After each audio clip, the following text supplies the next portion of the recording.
Everyone. Acknowledgements to mana whenua o tēnei rohe, to all the public, media, staff and colleagues present and watching online. Welcome to this, the June 15th, 2021 meeting of the Culture and Community Committee. There is no public forum, so we'll move right on to agenda item 2, which is apologies. We have an apology from Councillor Gary. Are there any other apologies? I'll move that we accept the apology. Is there a seconder? Thank you, Councillor Houlihan. I'll put the motion. All in favour? Aye. Any against? Abstentions? Thank you. Motion's carried. Agenda item number 3, confirmation of the agenda. I'll move that the committee confirms the agenda without additional alteration. Is there a seconder? Tēnā koe, Councillor Houlihan. All in favour? Aye. Any against?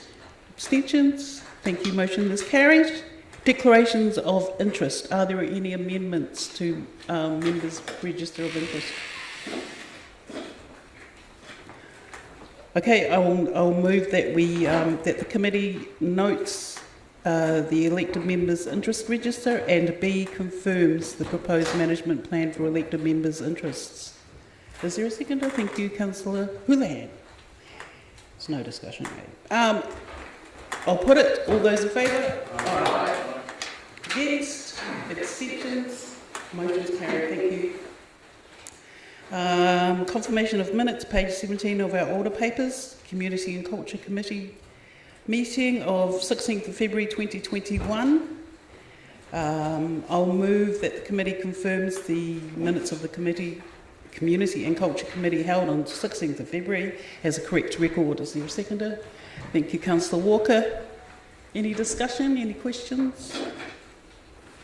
Thank you. I'll put the motion. All those in favour? Aye. Against? Abstentions? Thank you. We're on to item 6 now. Minutes of the Grant Subcommittee and Toitu Otago Settlers Museum Board. The Grant Subcommittee meeting of 7th of October 2020 on page 22 of our order papers. I'll move that the committee notes the minutes of the Grant Subcommittee meeting held on 7th of October 2020. Thank you, Councillor Elder. That's seconder. Any discussion?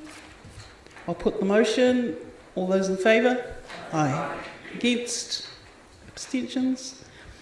Okay, item 7, Grant Subcommittee of the meeting of the 5th of November 2020. That's page 28 of our order papers. I'll move that the committee notes the minutes of the Grant Subcommittee meeting held on the 5th of November 2020. Is there a seconder? Thank you, Councillor Elder. Any discussion? Yes, Councillor Walker. I just want to she's not present actually. I just want to thank Councillor Christine Gary for chairing those grant subcommittees, and obviously the other councillors on that committee and the members of the public who give up their time to do the mahi to distribute these grants. Just want that to know. Thank you. Any other speakers? I'll put the motion. All those in favour? Aye. Any against? Any abstentions? Thank you. The motion is carried. We're on item number 8, Toitu Otago Settlers Museum Board, their meeting of the 5th of October 2020. That's page 50 of our order papers. Is there a mover? Thank you, Councillor Elder. Seconder? Councillor Allord. Thank you. Would you like to speak to your motion, Councillor Elder? No, that's okay. Okay. Any other speakers? Okay, I'll put it. All those in favour? Aye. Against? Abstentions? Thank you. The motion is carried. We're on to item number 9, actions from resolutions of Community and Culture Committee meetings, page 54 of our order papers. I'll move that the committee notes the open and completed actions from resolutions of the Community and Culture committee meetings. Is there a seconder? Thank you, Councillor Houlihan. Any discussion? Yes, Councillor Elder. I just note that there is commentary that the chessboard isn't being used. Is there any? What's the consideration around that? That's actions from resolutions to do with the public art framework. I can speak to that through the chair. So the chessboard hasn't been used in many years, and so that will be the site of the public art. Cool, thank you. Just a clarification. Any other? Yes, Councillor Raddick. Yes, I'm curious about the final item on the public completed actions. There, the sports fund of $50,000 requested to provide reporting on a contribution of $25,000. That kind of, can I have an explanation of that? It seems really strange that we would allocate $50,000 to report on spending of $25,000. It doesn't seem quite right.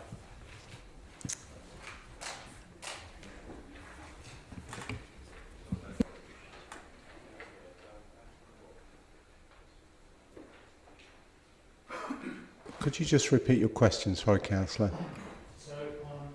Yep.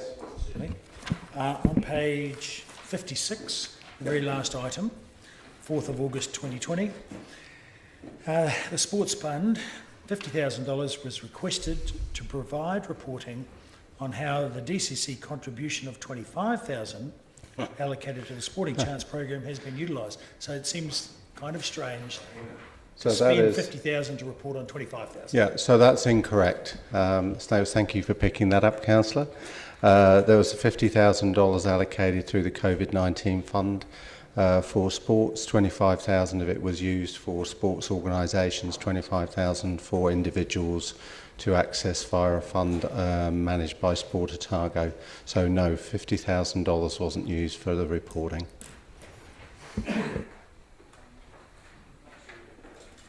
Tēnā koe, Councillor. Is there any other speakers? Questions? Okay, there being no other speakers, I'll put the motion. All those in favour? Aye. Any against? Abstentions? Thank you, the motion is carried.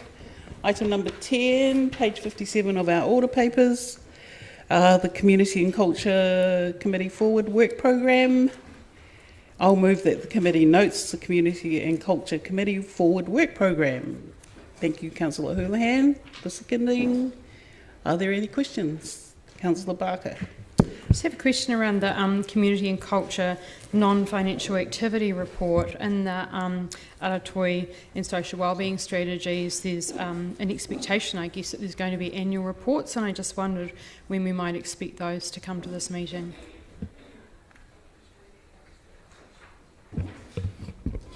So there will be annual reporting. I think it's due in August from memory, but I can confirm that by email, Councillor. Thank you. Any other questions? There being no other questions or speakers, I'll put the motion. All those in favour? Oh, sorry.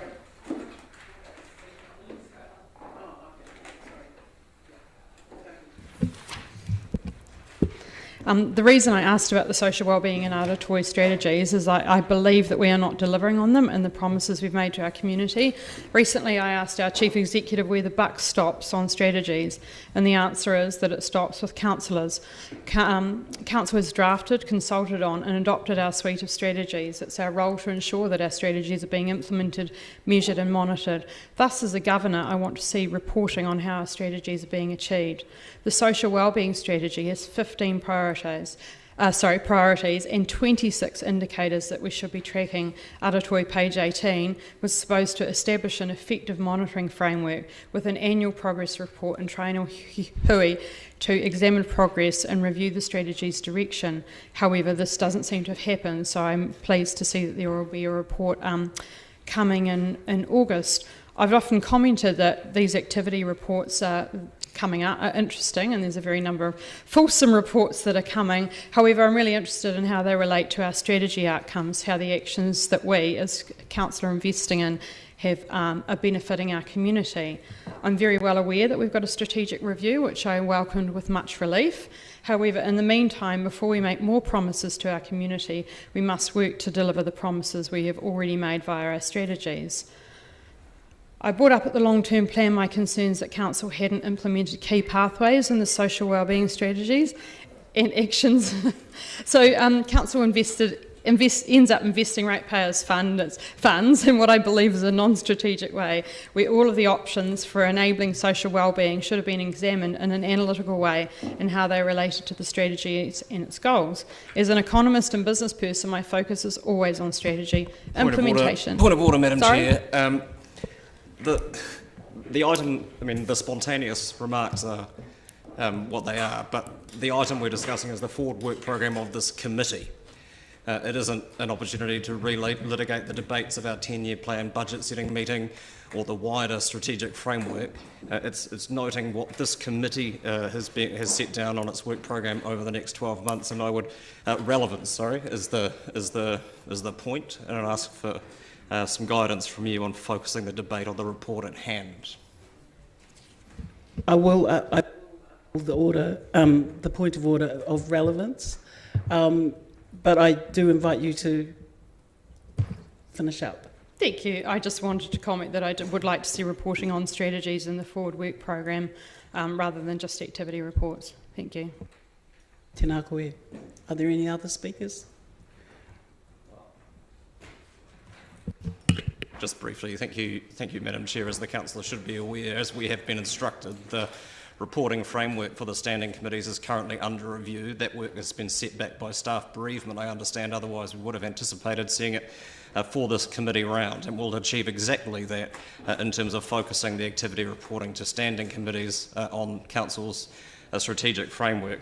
And further, I would point out that this is the work program for this committee. It's not the entire work program of council. A number of these things report to the ultimate governing body and would sit on the work program of council, even though there's overlap obviously into the work of this. So I would caution against seeing this spreadsheet and interpreting anything not on there as not being done or not being in alternative work plans that are being undertaken by staff currently. Thanks. Any other speakers? Councillor O'Malley? Well, I acknowledge His Worship's comments and Councillor Barker's comments. I think we have in the past had evidence of a failure to take the components of our strategies and report them anywhere, so I'm looking forward to them going into the appropriate work programs, whether they be in the council or whether they be in the committee. Any other speakers? I would just like to say that I appreciate all the whakaaro that's been expressed around the table, and that we, as I said earlier in this triennium, we need to find mechanisms of the way that we talk around this table, but also the way that we back our staff. And I would just suggest that the means of raising these issues are of course this committee and council meetings especially, but also maybe there's work that we have to do as elected members in other meetings and workshops, and have some kōrero that does help us look at these, because as far as I see, these programs are, as you've said, Councillor Barker, they're on the work that we're doing, that staff are doing and implementing, but we really have to work together in terms of the forward thinking that you've been talking about. So I think we can hold on and have faith in the staff and work together around this table. So kia ora for that. Being no other speakers, I'll put the motion. Those in favour? Aye. Against? Abstentions? Thank you. That's the motion carried. Item number 11, the Otago Museum report to contributing local authorities for the periods ending February 2021 and April 2021. It's page 61 of our order papers. Welcome Dr. Griffin and welcome Mr. Bailey and Mr. Grant.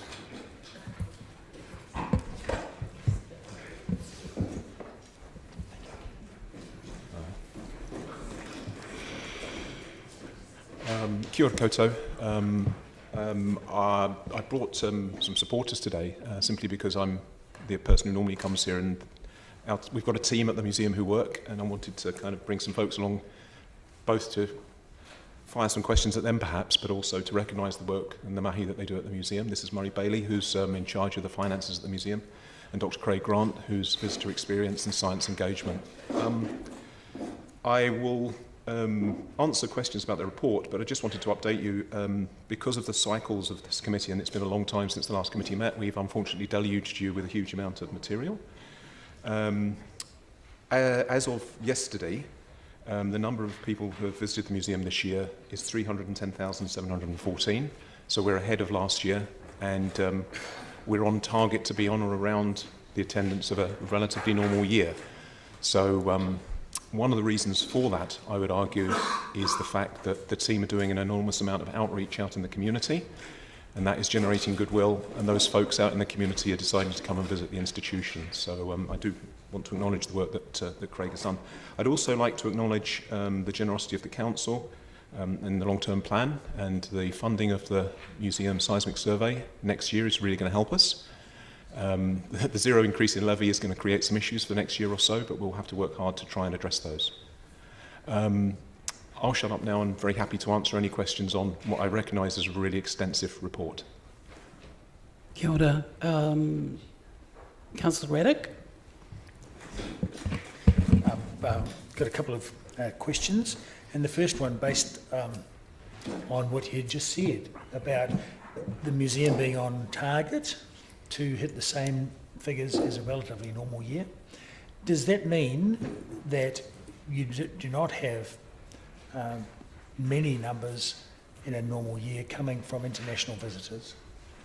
I think it's hard to tell, to be honest, because we've worked really hard to try and pivot, as everybody says, to try and attract the local market, and we've started a whole bunch of programs that are deliberately targeted at locals.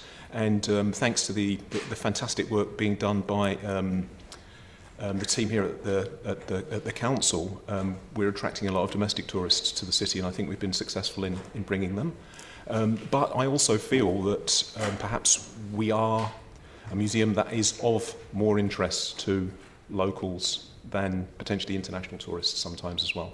I don't think it's an easy question to answer. We certainly don't have the data. In an average year, we get about 20% international tourists, somewhere 20 to 30% on a good year. Right. Fantastic. So basically, you've replaced those 20% by increasing additional marketing to locals or domestic visitors, and made up the shortfall. Well done. Well, I think it's very much a team effort, but I also think we've got to count our blessings that we had a dinosaur exhibition over Christmas when the borders were closed, which really helps. Yes, always popular. Another question, what happened in October 2020? October 2020. Is that the dinosaurs? Because you've got quite a spike. Oh yeah, dinosaurs, no, school holidays, yes. That's one of the school holidays. Other times. October and July are our big pushes. Right. Okay. Thank you. It makes sense. Thank you. Councillor Barker. Thank you, Chair. Congratulations on those numbers. They're fantastic. I just wondered, do you benchmark against similar museums in New Zealand to just judge how it's going? We've got some other reports coming up where some of the numbers are a bit challenged. Yeah, I think Auckland Museum has seen a spike in domestic visitation. Some of the museums, I mean, earlier on in the year, we were all about running about 20% behind, and we've managed to kind of catch that up, particularly over Christmas. And also the last school holidays and Easter were very, very good for us. So I don't think there's such a thing as a general trend, because different markets are different. I think places like, obviously there aren't many museums in Queenstown, but places like Queenstown have been massively hit by the lack of foreign visitors. I think Dunedin's positioned itself as a city that is interesting enough to come and visit, and the range of attractions that we've got actually fuel that visitation. So I think, and I won't talk about it today, but you know the museum's done an economic and social impact study on the income we generate for the economy, and that showed that for every dollar that we get invested of public money, we generate about $5.9 in addition to that. And I think can anybody remember, is it $23 million a year to the local economy, I believe, was the actual economic impact of having a museum like us in the city. And of course, we're not the only museum. Toitu and the Art Gallery also add to that economic impact. And I think that's often forgotten by folks here, that actually museums aren't just a money sink. We actually are part of the economic fabric of the entire city. So would we be expecting that economic impact report to come to council? Because I think those figures are very useful. It will be going to our board, and certainly we can circulate it. And we're happy to share it, but the board has to see it first. That would be great, thank you. Kia ora, Councillor Lord. Thank you, Madam Chair. Dr. Griffin, I was just wondering, a couple of years ago when the PM was down and there was talk about the harbour project and what might happen out in the harbour, there was talk about a Te Pāpara of the South and funding coming our way. Has that been progressed any further in terms of, without that, is there any thought of the government injecting more money into the Otago Museum, do you know? Well, as you know, we're actively trying to seek funding from the government for what we consider to be national responsibilities that we have. And that's a piece of work that's ongoing. But with regard to the specific question about the harbour, we haven't yet been involved in any discussions about that. So I don't know where it sits. The university may know more about that. And in terms of the specific, the view that you have that we've got a national significantly, a collection of national significance, has there been any progress in those talks, or is it just at this stage still lobbying? We're very, very close to having something from the Auckland Museum, us and the Canterbury Museum going for consideration.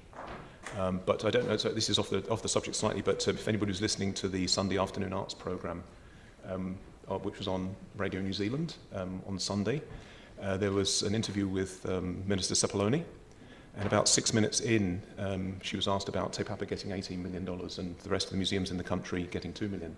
And her response, and I'm going to paraphrase it here, was that basically the museums in the rest of the country were a local authority problem, not an MCH problem. Listen to it to get the full nuance of the conversation, but it's on the Radio New Zealand website, Minister Cipollone, and it was the programme that's on in the afternoons on Sunday, and I forget what it's called. Standing room, that's it, yes. But I think that's, I guess, a ministerial view at the moment, but we hope to change that through argument. Thank you. Councillor Elder. A subject dear to my heart as well. 18 million on Te Pāpara and 2 million on the rest of the museums around the country seems inadequate to me, given the amount of early history in those Auckland, Canterbury and Dunedin. And I was just wondering where your submission is at between those. Right, that's the thing I was just discussing. We've got a Zoom teleconference next week to dot the I's and cross the T's, so to speak. As you can imagine, getting 3 boards and 3 institutions to agree on a paper is a little bit more complicated than doing it all ourselves, and that's why it's taken a long time. But we want to try and get it right, and if we're going to make an argument for funding, we want to make sure we put our strongest foot forward. And I think we've got some very convincing arguments in the piece of work that we've done. So hopefully that will be going, to answer your question, the timescale for that, I would say, is now months rather than years. And just a following question, would it be helpful for the local councils related to those museums to also put in supporting letters related to your bid? Yes, what we intend to do, once we've agreed the institutions, we want to come and talk to the execs and the councillors at the Auckland, Dunedin and Christchurch, and hopefully get that kind of support, because if we go alone to lobby, it's not as powerful as perhaps having local support and political support locally. So a combined letter, say, from Auckland, Canterbury and Dunedin would be helpful in your view in actually giving power to this debate? It certainly would, although whether we could actually get a combined letter might be a bit more complicated than even getting a combined letter from the museums. So maybe an individual letter from each particular council would be helpful, I think. Thank you. Thank you. Councillor Walker? Thank you, Madam Chair, and thank you, as ever, Mr Griffin, for an extremely fulsome report, and welcome along Mr Bailey and Mr Grant. It's always good to have the money man in the room. I notice you've quite rightly acknowledged the wonderful work of Kate Tim-Deans and Rachel Cooper. Very big shoes to fill, I imagine. Have they been filled, and how are they bedding if you have? Yes, we've got 2 replacements for them. They started about a month or so. 2 months ago. Yes. Do you want to name? Sorry, Craig. And so Kate Tim-Deans' role has been filled by Christian Burgess, who was previously in the science communication team, and he's a trained teacher. So, Apologies, can you move your mic? Sorry, that was Christian Burgess, who's filled Kate Tim-Deans' shoes, and another Rachel McJeff, has filled Rachel Cooper's big shoes as well. And Rachel's a Kiwi who's been in Australia, worked a lot in the cinema industry, and then has come back to New Zealand. So we've been very, very lucky to get some really high calibre candidates back into those important roles. Thank you. Councillor O'Malley. Thank you, Madam Chair. My question is around the levy and also your 10-year plan submission requests. Is the board the only I'm trying to figure out what formal places you go to, and both you and the council are at. Is that really only the board, probably? Is it? Can you ask that question again? Well, what I'm asking is really, I guess the relationship and the role between the Dunedin City Council and the Otago Museum in terms of financial support and what position we'll have with each other, and where could we formally do that so that we do it in a planned and constructive manner.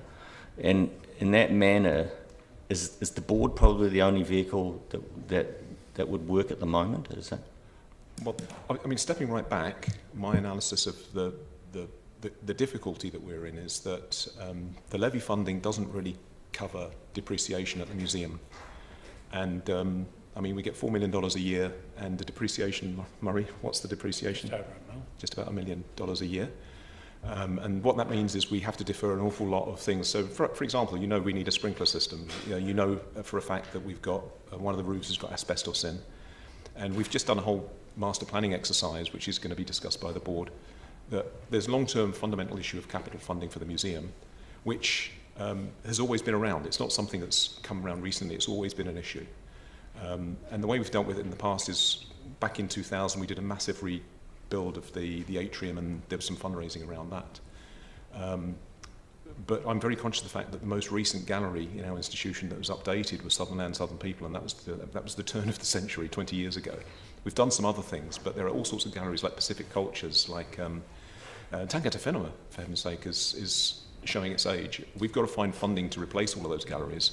It's obvious that that's an enormous amount of money, and it's obvious that the council doesn't have the resources to support that. But there don't seem to be many other avenues for it. So we're kind of in this situation where we're trying to do the best we can by generating income that helps offset some of that. So as it stands, we put something into the long-term plan saying we would like some assistance in these areas, and the council made a decision which was welcome. But that lack of capital funding is a problem that's not going to go away.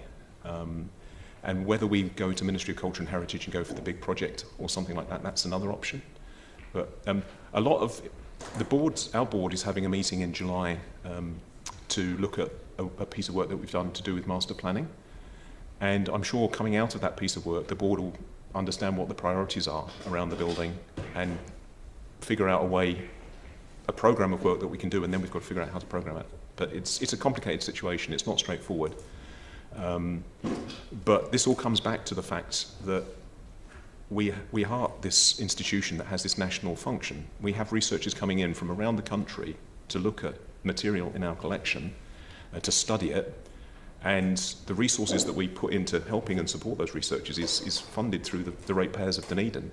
And that to me seems, it's all intertwined, but the funding of our institution is particularly difficult. And I think it's a particular situation based on the history of Dunedin.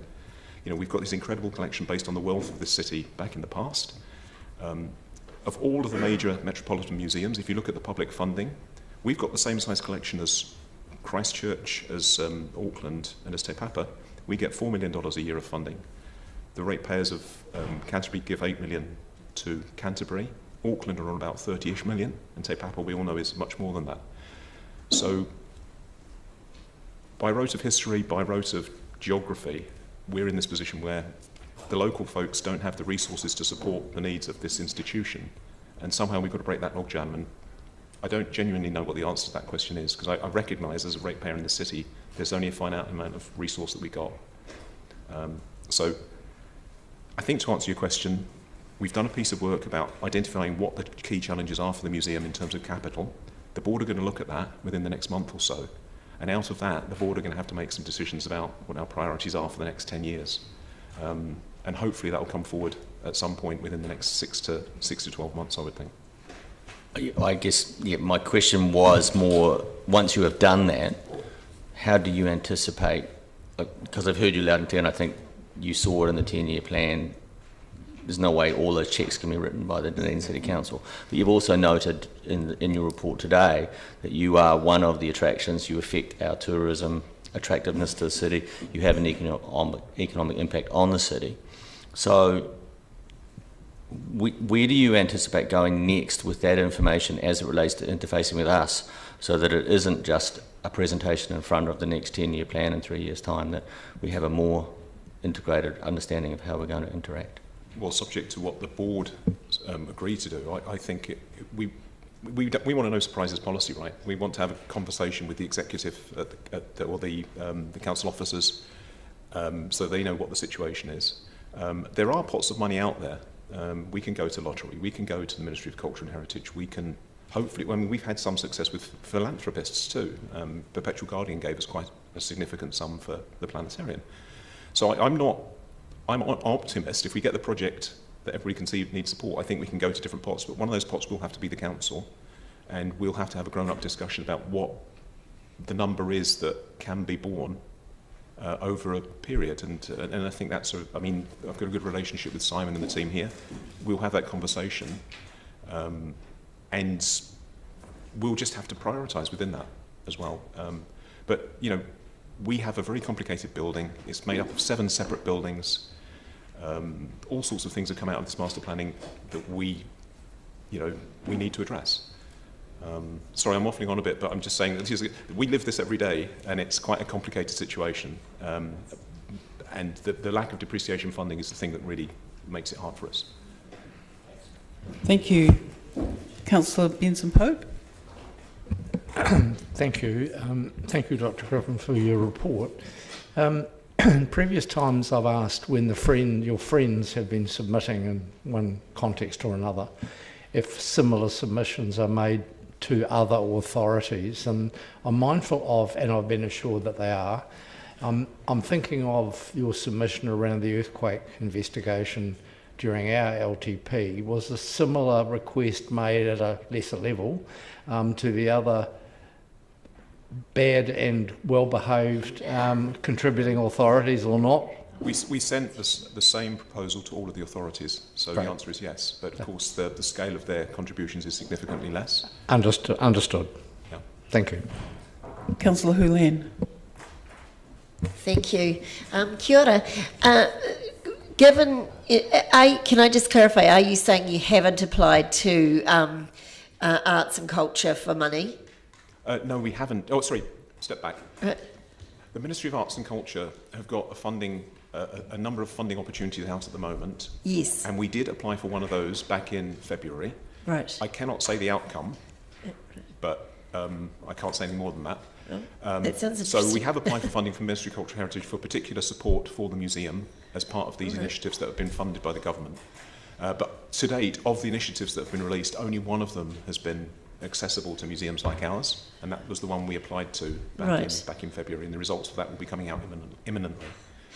So I'm just wondering if it could work negatively for you, if when you go and say, look, with this joint submission, you know, and they say, well, have you applied here, there, and you know, if you said no, well, we haven't applied to these ones, that might not, you know, that's all I'm thinking, is that it might be best, I don't know, do you think it's recommended maybe to try everywhere and then go with your submission to push that as well, or not? Well, what we've tried to do with this master planning exercise that we've been doing over the last year, actually, because the museum through history has been basically redeveloping gallery by gallery, which means that you don't never step back and say, look, the infrastructure in this part of the building is way old now, and the infrastructure here doesn't meet up. So we've stepped back, we've got a whole bunch of consultants go through and look at everything at the museum in terms of the electrical servicing, the seismic work, heat, light, power and everything.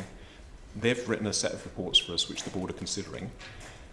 That will give us an idea about the scale of the problem, and we can use that to draw up a plan to engage. So the process we've been going through is, rather than piecemeal going to MCH saying give us 5 million here or 10 million there, we're saying, look, what are the key things the museum's got to... We've been around 150 years, we've got to be around for another 150 years. What are the things we really need to address to make sure that that we can do that in a sensible, sustainable, financially sustainable way? Yes. So once we've done that piece of work, and we're very close to getting to the end of that, because the board are looking at the stuff imminently, we will have a number of projects that we have to do, and there'll be a cost to each of those projects, and then we can go to different, strategically, we will go to different funding sources. So let's say we want 50 million for something, there's probably only one or two funds that we can go to. One of them is MCH. They have some funding for capital development. But if there are smaller projects that might be 500k or $1 million, we can go to the community trust, or we can maybe put them into the long-term plan if that kind of scale of project is workable. So to answer your question directly, we wanted to get, because the museum for the last few years has been really focusing on generating income just to keep going, to be honest. Well, that was going to be my next question, is there any genuine concern that you might, you know, that the museum could close because of lack of funds? Councillor, I think we've canvassed with the previous questions quite a lot of this already. So do you have a question that's not related? Yes, I do. The Rachel you said had been replaced. Is that where you said Stone, but was that Rachel Wesley? I'm just trying to clarify. No, that's Rachel Cooper, who's now working at Toitu in the Art Gallery. Right. Has Rachel Wesley's role been replaced? Yes, we now have a new Pōwhiri kaupapa Maori, Gerard O'Regan, who is... right. Oh, that's right. I think you said... Yep, thank you. Thank you. Councillor Vandervis. I understand that your levy hasn't been increased. It's been a fixed sum for a number of years now, and that you really needed 4% this year. But we decided not to give you that. If instead of you coming and asking each year for an increase or whatever, if instead we were to automatically increase the levy with inflation, would that help your financial planning? If it was not eroded as it currently is? Yeah. I think the answer to that is yes. Inflation would really help us. But we recognise that that's not always possible. And as I've said, in 5 of the 8 years I've been director, we've had 0 increase. And that creates some issues. Just on the inflation. So in the 10-year plan, so it's a 0% increase for next year, for year 1. But for years 9 through 10, it's roughly an inflationary adjustment that's currently in the plan. Yeah. Questions? Thank you so much. Do we have a mover of the report? Benson Pope, a seconder. Thank you, Councillor Hall. Do you want to speak to your motion? Any other speakers? Yes, Councillor Vandervis. For an organisation like Otago Museum, to have taken at least the 20% hit through lack of international tourists, and within 1 year to be within target again, to me is an extraordinary achievement. In all of my years on the City Council, I've never seen any of our facilities do anything like this, and I think it's an enormous credit to not just the competence but the passion of the people that are involved at Otago Museum. Thank you. Kia ora. Any other speakers? Your right of reply, sir. Right, I'm going to put it. All those in favour? Against? Abstentions? Thank you. Item 12, Community and Culture Activity Report for the quarter ending 31st of March 2021, page 127 of our order papers. Welcome Mr McCracken and Ms Lanini and Mr Hawke.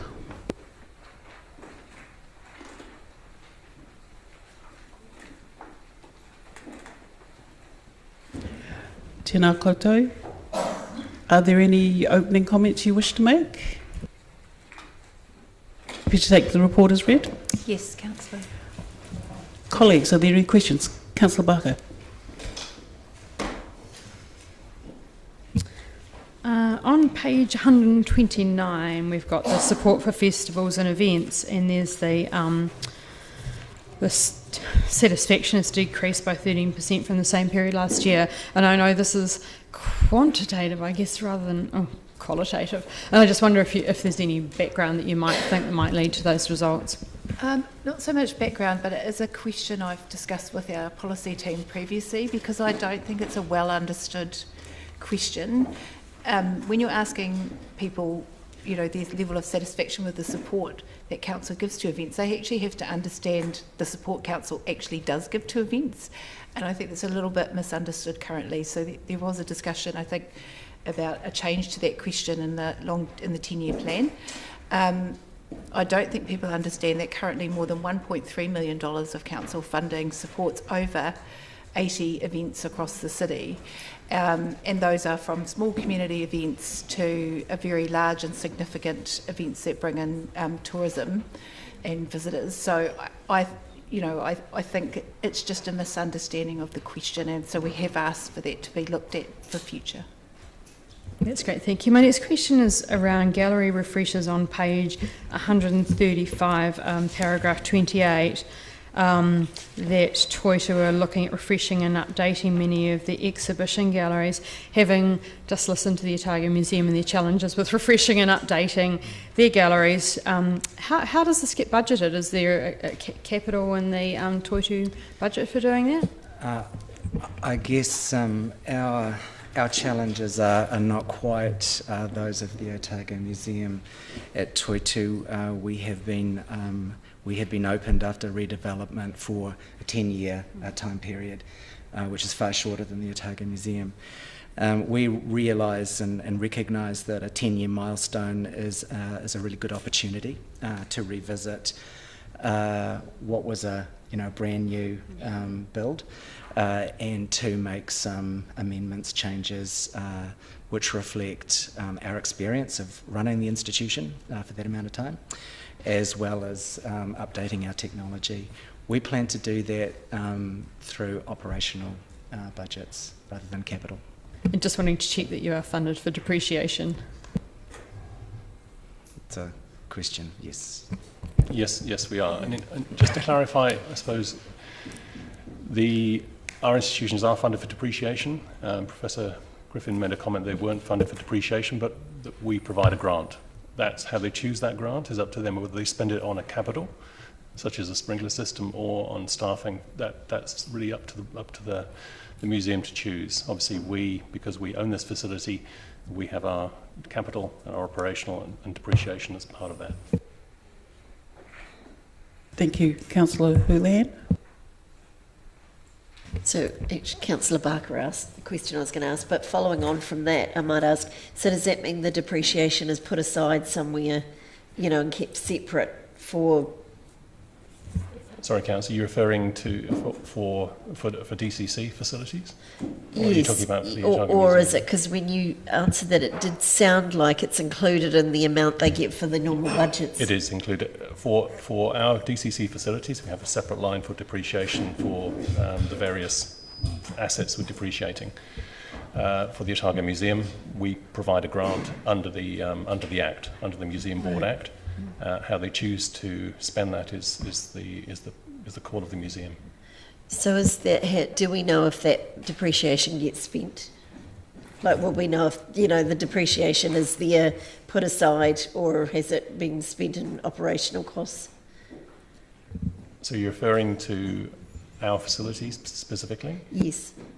Then yes. It's been spent. It will depend on the asset, depending on the life of that asset that we're depreciating. Right. But yes. But are there times that it's spent on other things rather than depreciation, like just on normal operational costs? No. Okay, thank you. Any other questions? Is there a mover and a seconder of the report? Thank you, Councillor Walker. Seconder? Yep. Thank you. To your motion? Just very briefly, just thank you for all your work on this. Thank you. Appreciate it. Are there any other speakers? I'm going to put it. All those in favour? Aye. Against? Abstentions? Thank you. The motion is carried. Thank you.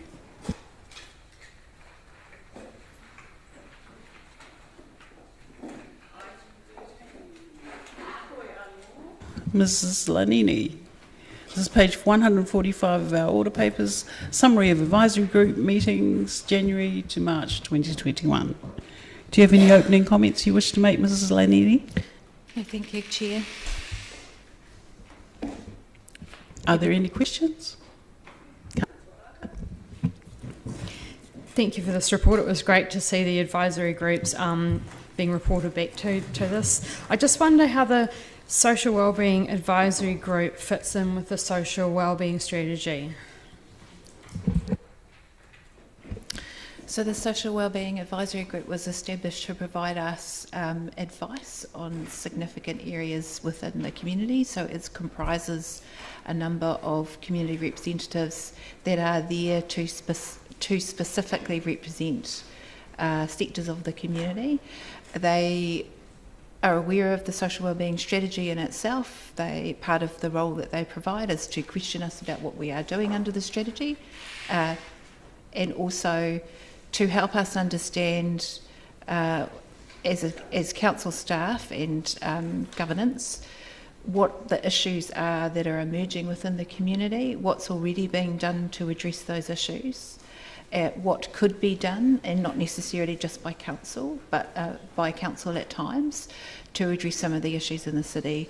There are representatives with a specific interest in children and youth, multi-ethnic community, mana whenua representation. We have a number of government organisations on the group as well. Age Concern are there, as you note in that. So it is very useful for us to understand the trends and issues that this quite wide and diverse group of people are seeing in the community, and add that to all of the other connections and community engagement that we have with other groups within the community.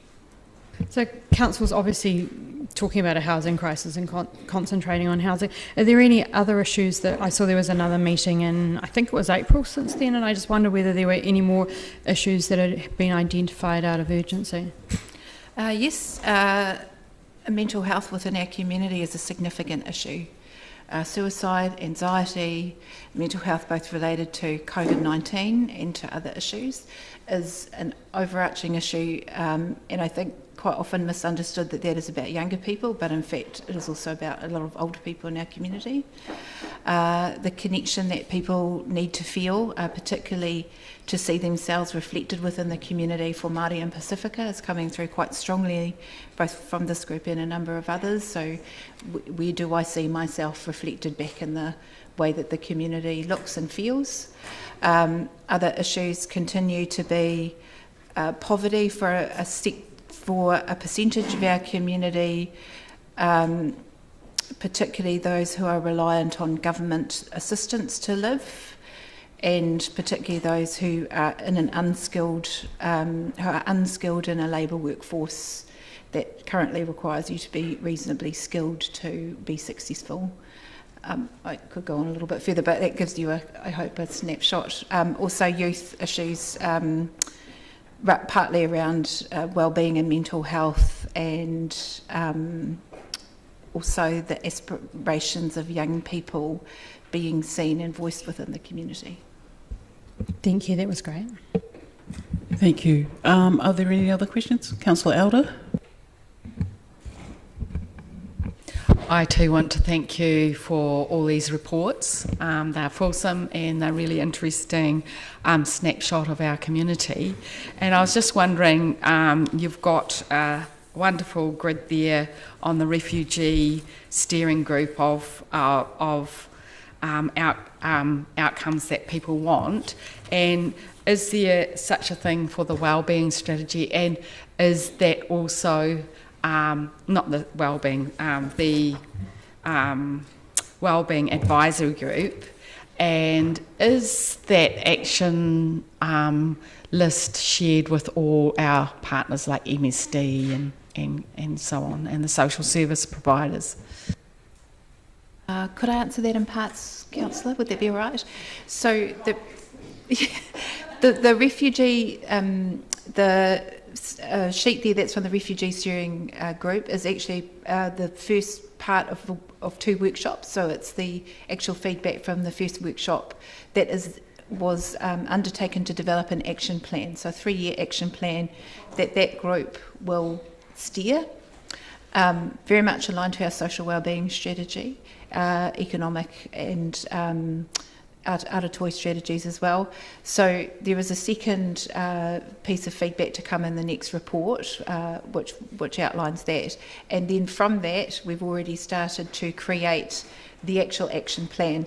That action plan is being collaboratively developed. So all of the members of that particular group, and that includes government organisations like the Ministry of Social Development, Ministry of Education, it includes the Southern District Health Board, Kaunga Ora, and then a number of community organisations are all working to develop that action plan together.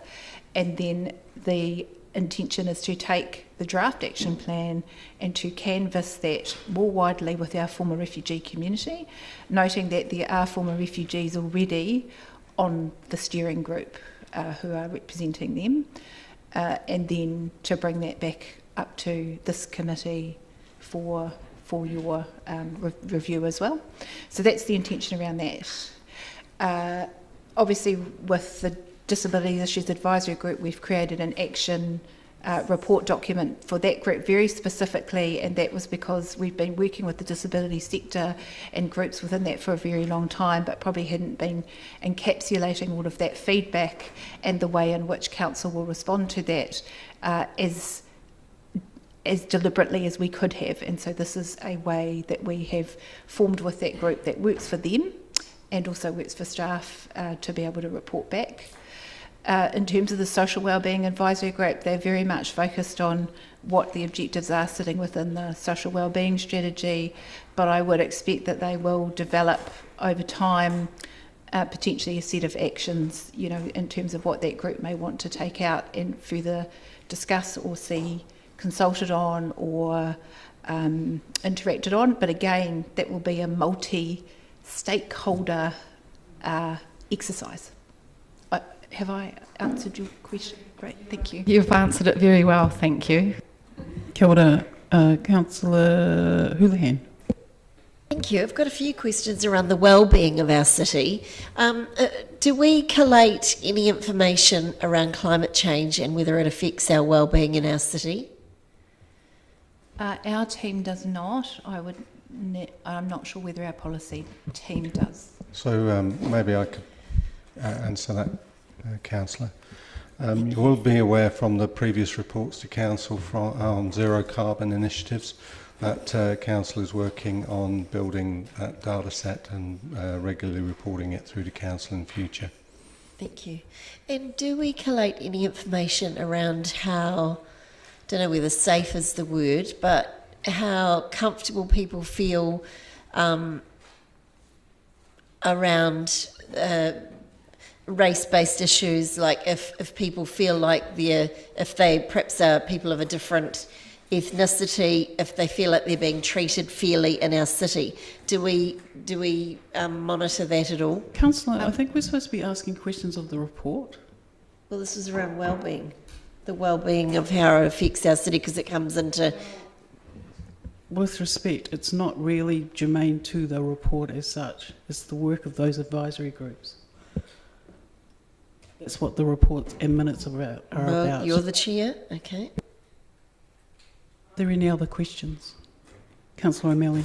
Just a quick meeting question about the Disabilities Advisory Group. I noticed it met in February, and it just doesn't. Is there a? How often does it meet? Quarterly. And then I assume that it's great to see that matters arising thing. I assume that's relatively unpopulated because that's the first time that form's been used. Is it? Yes, that's right. You got the very first draft. Very good. It has since been populated further. Are there any other questions? Do I have a mover and a seconder? Thank you, Councillor Barker. And is there any? Do you want to speak to your motion? Thank you to the team for this report. I was really, really pleased to see it.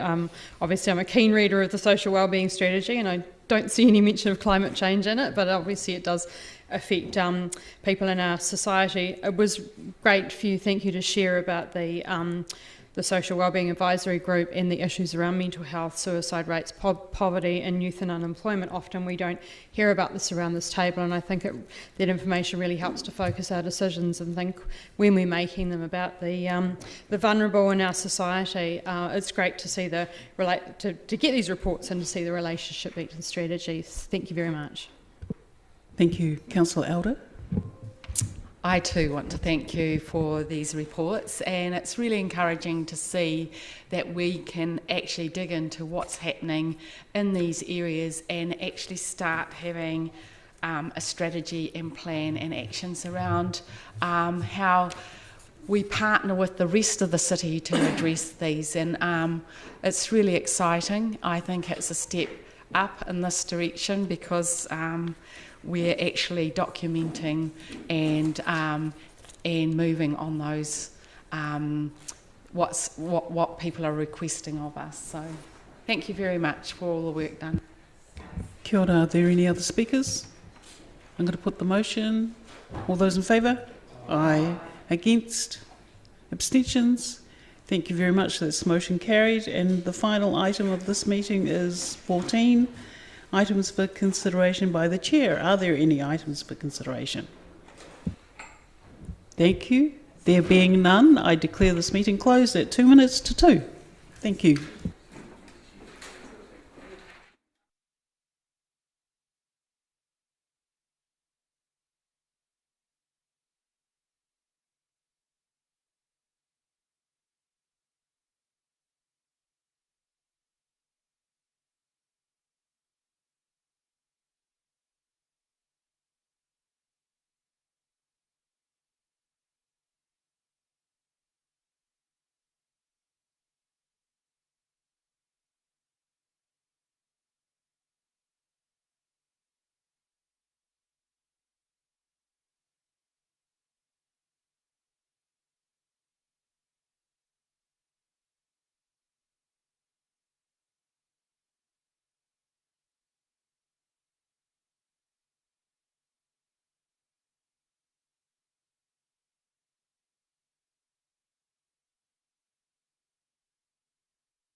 Welcome everyone. I'll call this meeting of the Planning and Environment Committee to order. I've been forgiven of the need to do the housekeeping again. So I'll declare the meeting open. We do have a resident wanting to present at the public forum. So Mr. Dudley Benson, would you like to come up, Mr. Benson, and take a chair at the top and hit the microphone button, and the floor is yours for the next 5 minutes if you need it, after which, if people have questions, they'll be able to ask them and you'll be able to try and answer them. Thank you. Thank you. Kia ora koutou katoa. My name's Dudley Benson. I'm an artist and the co-director of Wolf Bar. Thank you very much for your time today. I know you're busy, so I'm very grateful that you'll hear me speak. I'm here to propose to you that you support the Otapoti Rainbow Crossing at the intersection of Lower Stewart Street and Moray Place. A rainbow crossing, I'm hoping that many of you have heard of something like this before. It's when a pedestrian crossing or an intersection is painted in the colours that symbolise and are important to the rainbow community, the queer community. Now, in Dunedin, we can't be the first to do that in Aotearoa. We can't be the second or third. We'd be the fifth city in Aotearoa to do this. So, in some ways, despite the progressive work that I applaud this council for doing in recent times, we're a little bit overdue on this issue. What we can be, though, is the biggest and have the most unique rainbow crossing in Aotearoa. Why is it important? Because for young people in Aotearoa, they are far more likely to suffer from mental health issues and the threat of suicide if they're queer or if they're trans people. That's why this is an incredibly important issue and why we can do something small but significant to show our queer young people that we value them, that we want them to stay in our city, and that we won't tolerate any homophobia or transphobia in Otapoti. The way that we can make our rainbow crossing so special and visually striking is to include the spectrum of our rainbow community in the consultation and process of the design of our crossing. This is not just going to be a rainbow painted at that intersection on Lower Stewart and Moray. This is going to reflect the colours of the individual communities within the rainbow community. So there's the bisexual community, the trans community, non-binary community, and Takatapui o Gaitahu, Māori queer people. All of these people will come together to influence the design of our rainbow crossing. This month is Pride Month internationally, and I implore you to go ahead with the support and announcement of the Otapoti Rainbow Crossing trial period to show our rainbow community how much we value them, how much we love, respect them, how much we want them to stay in our city. Because it is true that queer people often don't stay in Otapoti Dunedin. They go to places where there are more outwardly supportive symbols for those people. So I would love for us all to make the statement of how much we value them and go ahead with this trial period of the Otapoti Rainbow Crossing. Thank you very much. Thank you, Dudley. Can I start? Is there any particular reason you've chosen that intersection as a suggested site? Yes, there is a reason. Unlike many crossings in the CBD, where you might go from A to B to get somewhere as quickly as possible, to get shopping done expediently, that intersection is the centre point of hospitality. It's a social hub. The bars, the cafes, the restaurants, that energy is all there on that site already. So I think it makes sense that at that place where our community meets to go to these places, which should be safe spaces for everybody, that's why, to me, that site makes sense.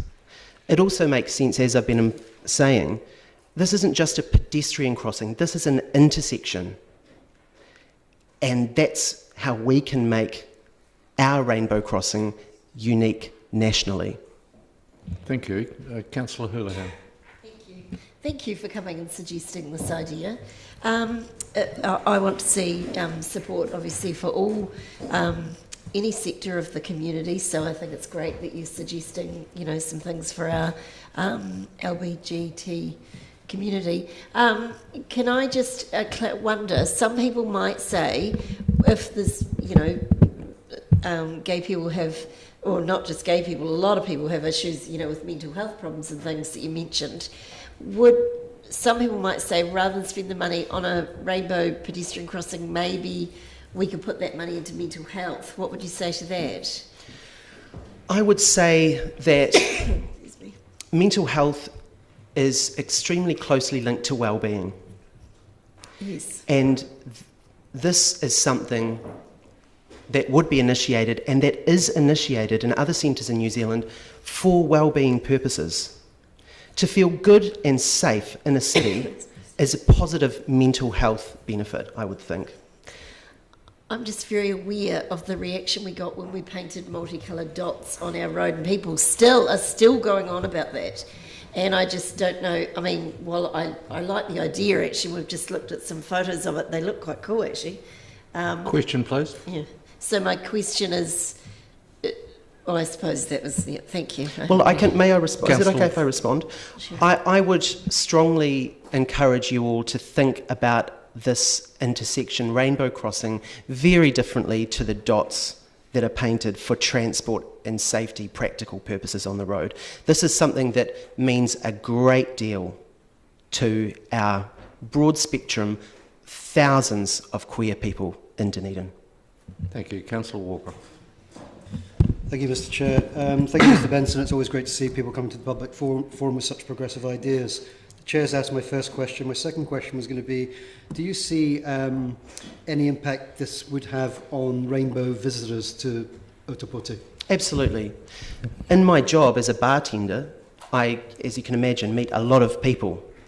And though over the last year the influx of people from other cities and countries has reduced a lot, it's starting to pick up again. So I talk to people, and I talk to queer visitors to our city. What I can tell you is what they tell me. Ōtepoti Dunedin isn't really on the queer map for people. But when they get here, they, in many respects, receive a really warm welcome from our people. That's a great start. But I know, as a queer person who's travelled around the world in many different cultures and countries, I feel safe, and I feel that I want to return to and spend more time in places where there are outward symbols of safety and acceptance. There's not a doubt in my mind that by having this incredible talking point that will reach people globally through word of mouth and social media, that we will be bringing more visitors to Dunedin. I have no doubt. Councillor Wiley. Thank you. And thank you for bringing this to the table. I'm just looking at the pictures of the Rainbow Crossing in Wellington.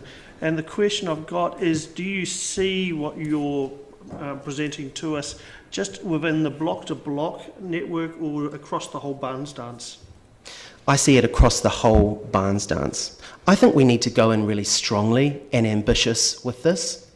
It wouldn't be difficult to do what other cities have done and just roll out a striped rainbow, but I think we've got the talent and the ambition to do something more than that and to make this its own visually striking and trend-setting piece.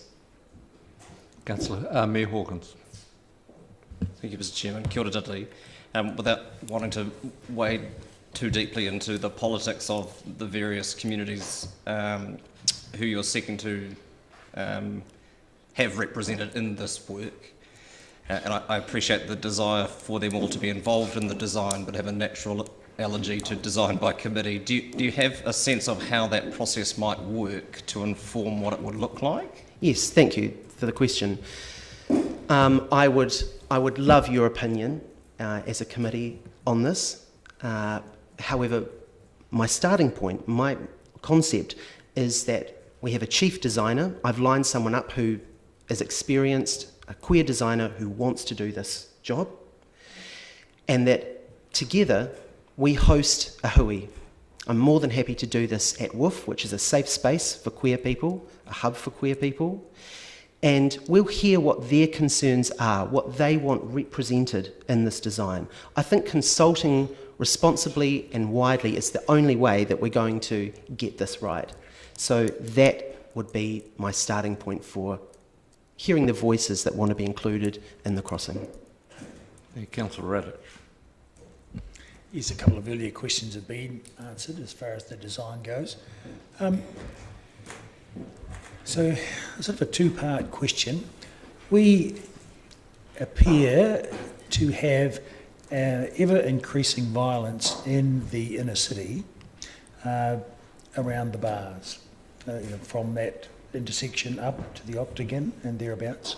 So, two parts to the question. Firstly, do you, anecdotally, or do you have any data on whether there is violence directed towards the queer community in the first instance? And in the second part is, what difference might or could this intersection make, this signalling of I suppose, acceptance and welcoming of the queer community, what difference might that make to that concerning situation in our inner city hospitality environment? Sure.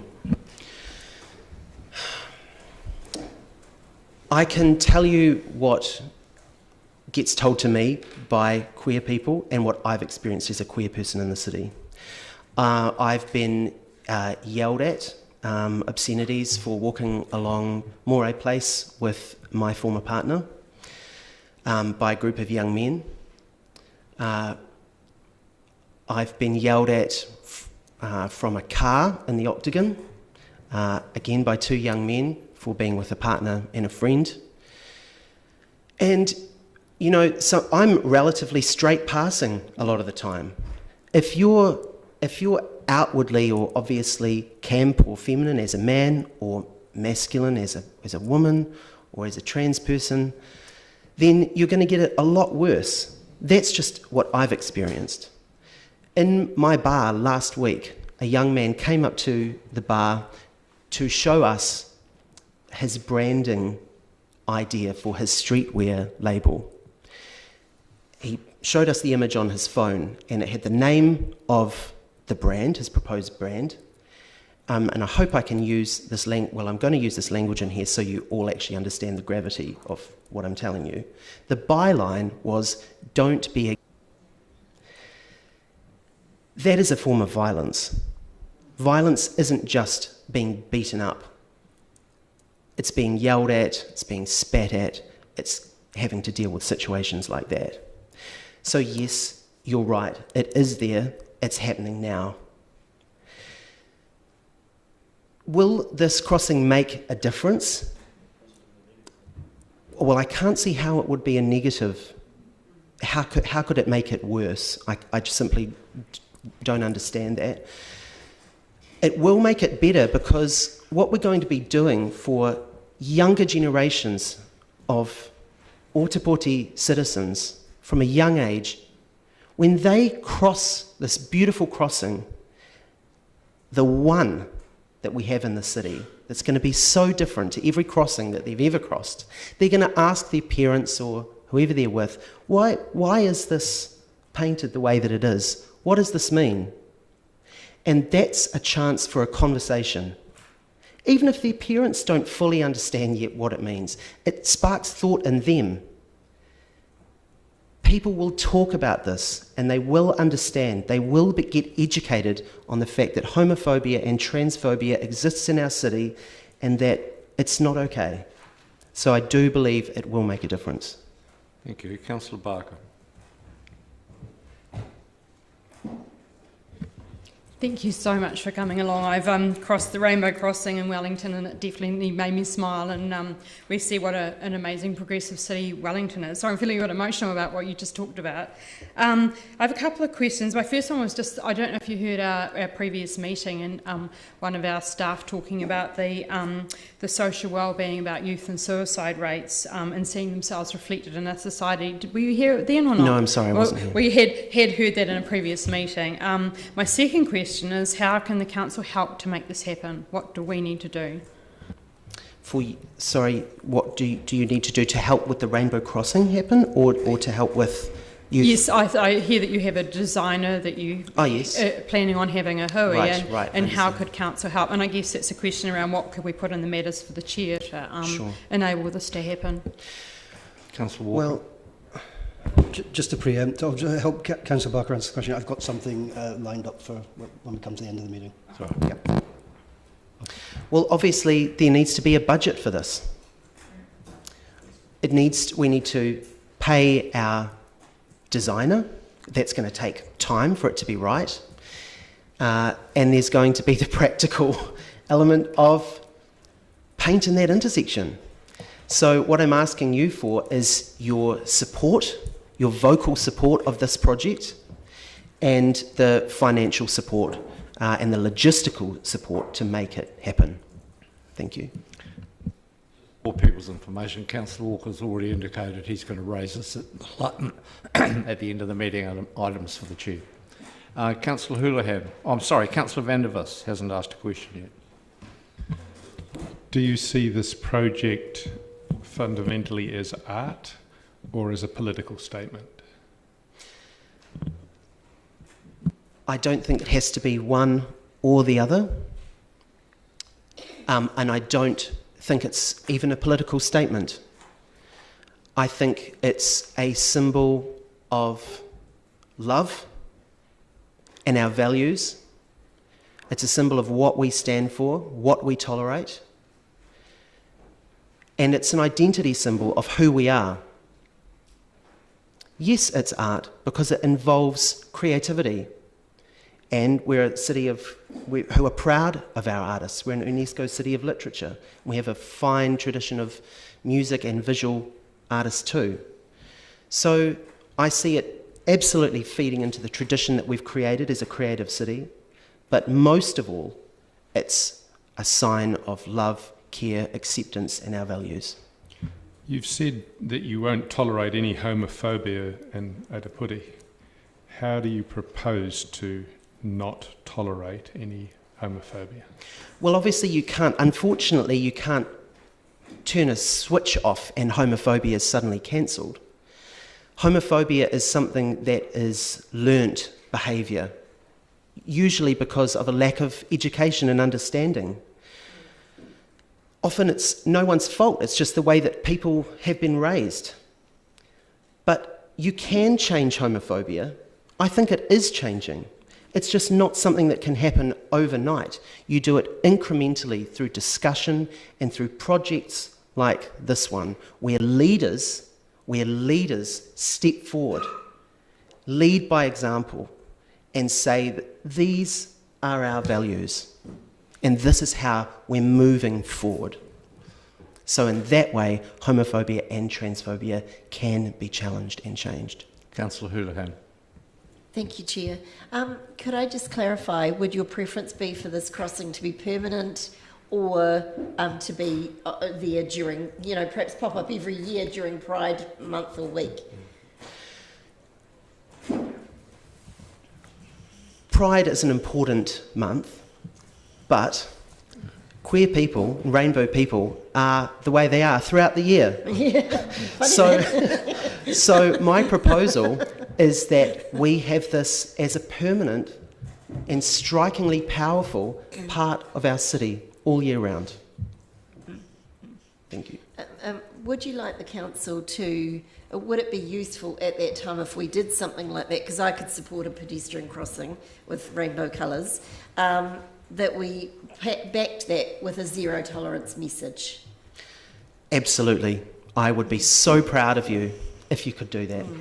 I don't know if it's been done before from this council, whether this council has stated their values on homophobia, transphobia and acceptance of the rainbow community in the city. I really don't know, but it should be done. Well, can I ask why we don't have a... well, it seems Auckland has the gay parade, you know, the... sorry, I'm not probably Pride Parade, or no, I haven't got the official name of it right, probably.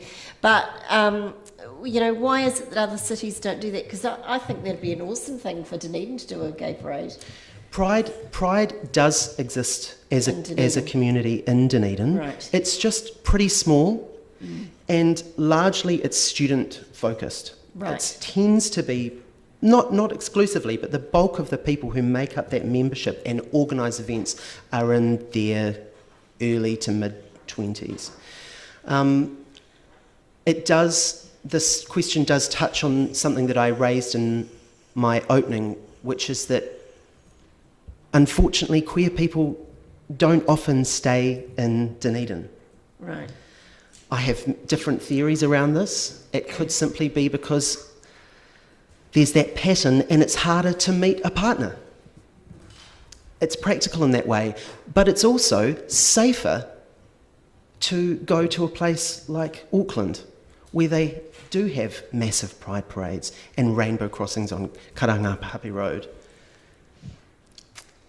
So we are unfortunately a bit behind, but I want us one day to have a massive pride festival.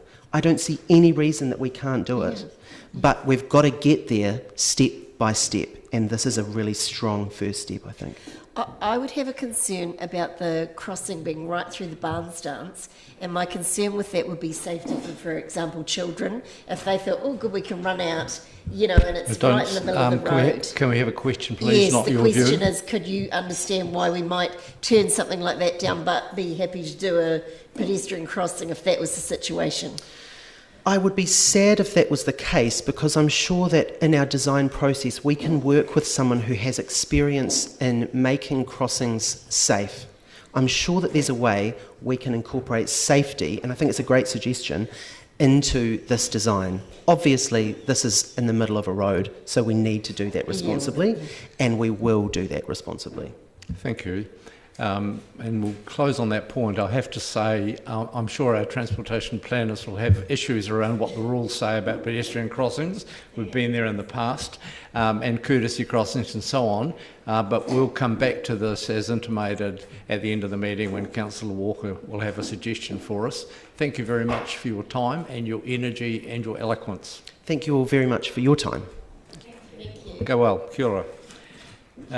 Let's go to item 2 on the agenda, colleagues. I'll move that we accept the apology from Councillor Geary.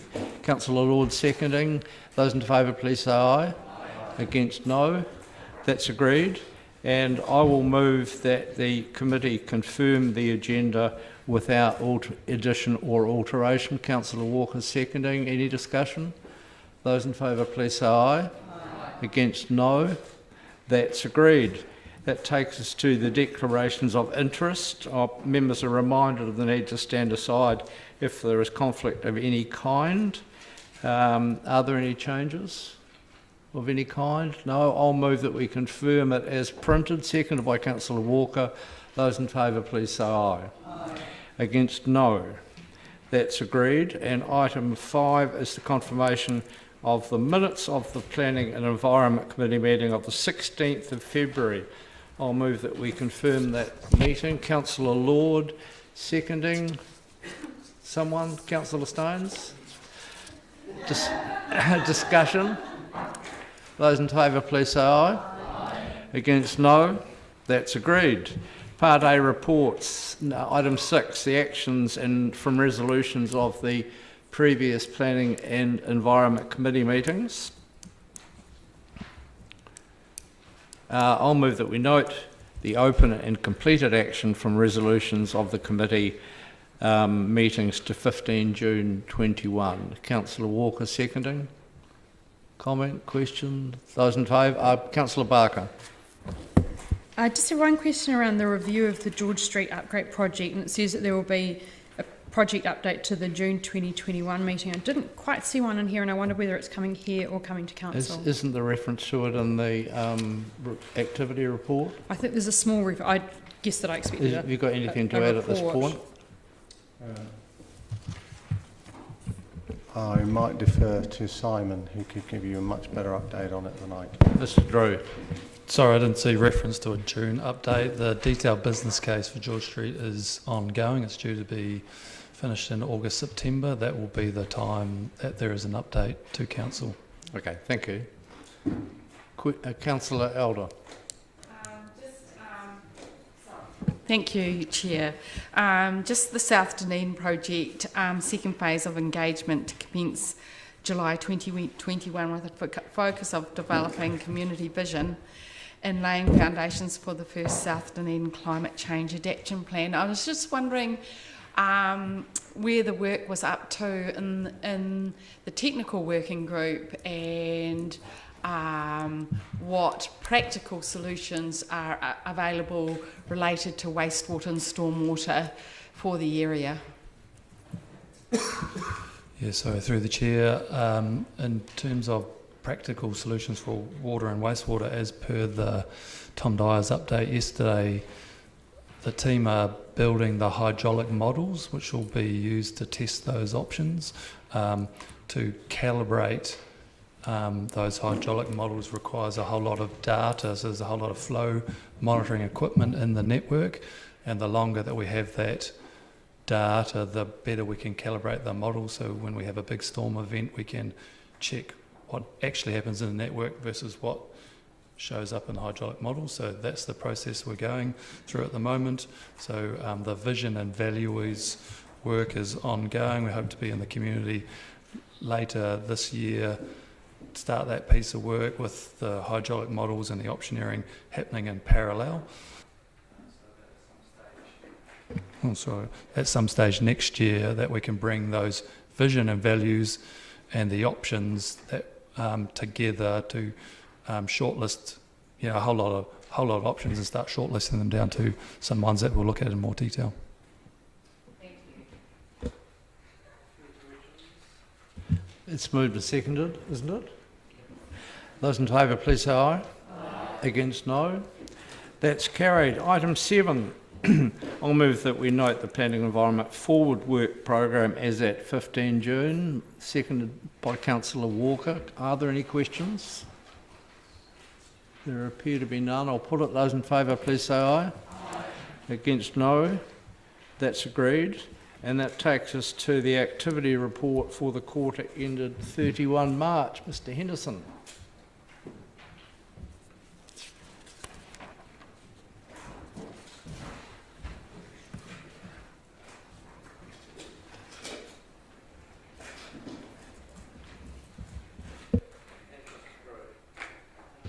Does either of you want to make any additional or introductory comments, or we'll just take questions? Councillor Lord. Thank you, Chair. Look, I had a couple of questions. One in relation to building.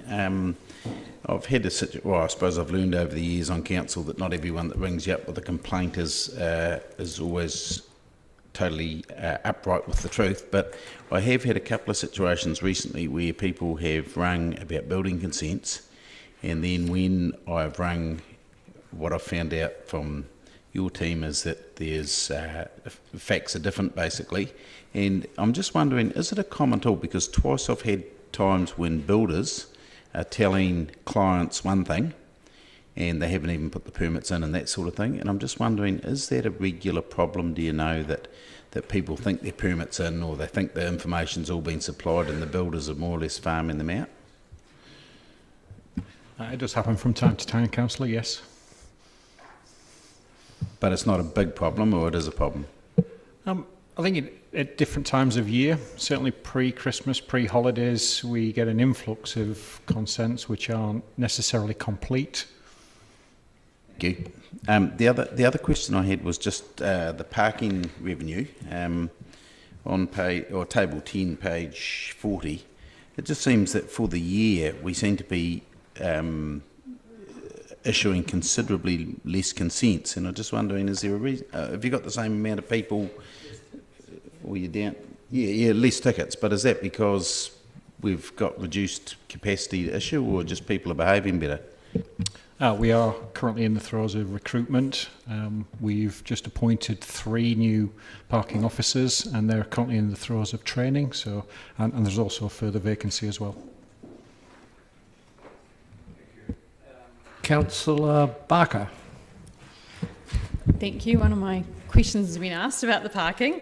My other question is just, I don't know whether this is, I guess I get confused about whether this comes to here or to council, is the Carbon Zero 2030 report and plan. I just have a question around when we're going to have a plan. Does that go to Sorry. So the last report, councillor, went through to full council. I'm sorry, I don't have it on the top of my head when the next update is due, but it certainly is was covered in the last report. Well, I can find that out for you. Thank you. I looked through the forward work plan, so I'm just not quite sure where it sits. Thank you. Looking at the graph on page 37, which is a very commendable graph, and really good success rating, success rate of completion of building consent applications. There's 2 questions. Firstly, what happened in August 2020? Just as a matter of curiosity, there's a bit of a blip there. I think that, councillor, is April 2020, and that was when COVID would have kicked through. Indeed. Here I'm reading towards the end of the year. I just went August. Thank you. And this completion rate within 20 days, does that include RFIs? So what I mean by that, the request for information can sometimes delay the return of a building consent and is not factored into the overall tally. So the graph only takes into account the statutory days that the consent is with council, does not take into account RFI days. So if there's a few RFI days in there, that might extend out the actual duration time frame, but that would they wouldn't be included into this. So we only count the days that council has the paperwork. If there's an RFI out there with a designer, then the clock is stopped at that point. Yes. So that this doesn't give an indication. If there's a couple of RFIs that might add another 20 days, then it could be 40 in actual duration. You are correct. Yep. Thank you. Thank you.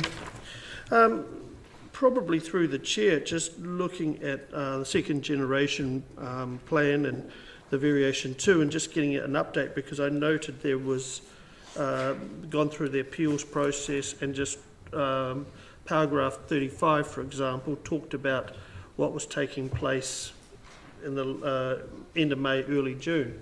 And if there was a chance we could get a verbal update. I know this is not covered in the period, but if we could just, is that all on track? Is that all processed through? Yes, I haven't got a great deal to add to what's in the narrative, but the mediations have progressed very satisfactorily, as the reports tell you. And what's more, the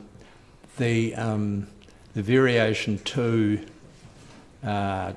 decisions, especially those that have already been happily resolved, not yet necessarily a part of the plan because the court's got to sign them off first, do generate quite a lot of extra housing capacity in those areas that have been reported on previously, where we can service them and there are no other constraints of other kinds. We're about halfway through, I understand, from the total volume. Those earlier ones that are referred to in the report around the industrial areas, around service stations and the rest of it, they're all long since put to bed, but the court wants them all in very large slices of work to sign them off at once. Is there a timeline of when variation 2, do you think, would be completed? As scheduled, to the best of my knowledge, and I can advise informally that variation 3 is currently under preparation. Okay, thank you. And minor matters again, but also some heritage scheduling that has been asked for or is being asked for by a consent applicant. Thank you. Further questions? Councillor Houlihan. Do we know out of the appeals that have been heard how many have been declined? Or the variation too, you know, like, is there any indication on how many have been accepted and how many haven't?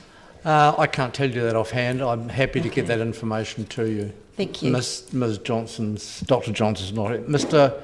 Can you help us, Mr. Freeland? Sorry for my fire, I've been dragged off the street. I do actually work for council. Through the chair, there's quite a little bit of confusion here between what are appeals on the 2GP and variation to the separate process which is altering the 2GP. So to be clear, there are only appeals on the 2GP, and the council mentioned post the mediation, the new environment court judge at the start of the year, and we're just starting to see some consent orders, which is the resolution of the appeal that's coming through at the moment. So things like campus and commercial activities are solved, the plan of training. None of the appeals actually get rejected as such. They get decided by the environment court judge, normally as a result of mediation so far, and push comes to shove through an environment court hearing. In terms of variation 2, which we notified in February, that was to provide for additional housing capacity for the city. We've got 305 submissions, which was disclosed in the report. We've just put out for the further submission process, so the planning process says people make a submission, then we have a 10-day period after that where people can submit either in support or opposition of those submissions. That's due to close at midnight on Thursday. We've probably got well over 100 further submissions at the moment. The hearings provisionally are scheduled for mid-September on the plan rules, so the provisions, and then in late October on the actual rezoning. So all things go well, we'll have decisions out shortly thereafter, then we're into the appeal period, and on we go. Thank you, Mr. Freeland. Further questions? Councillor Elder. Growth planning and variation 2, we're looking at the future development strategy, and I was just wondering, could you go over what's been done now and then what your plans are in consulting with the community about the future of the development capacity of the city?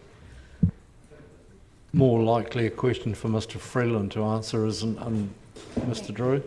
Can you use a microphone, please, Paul? Could you come up to the table?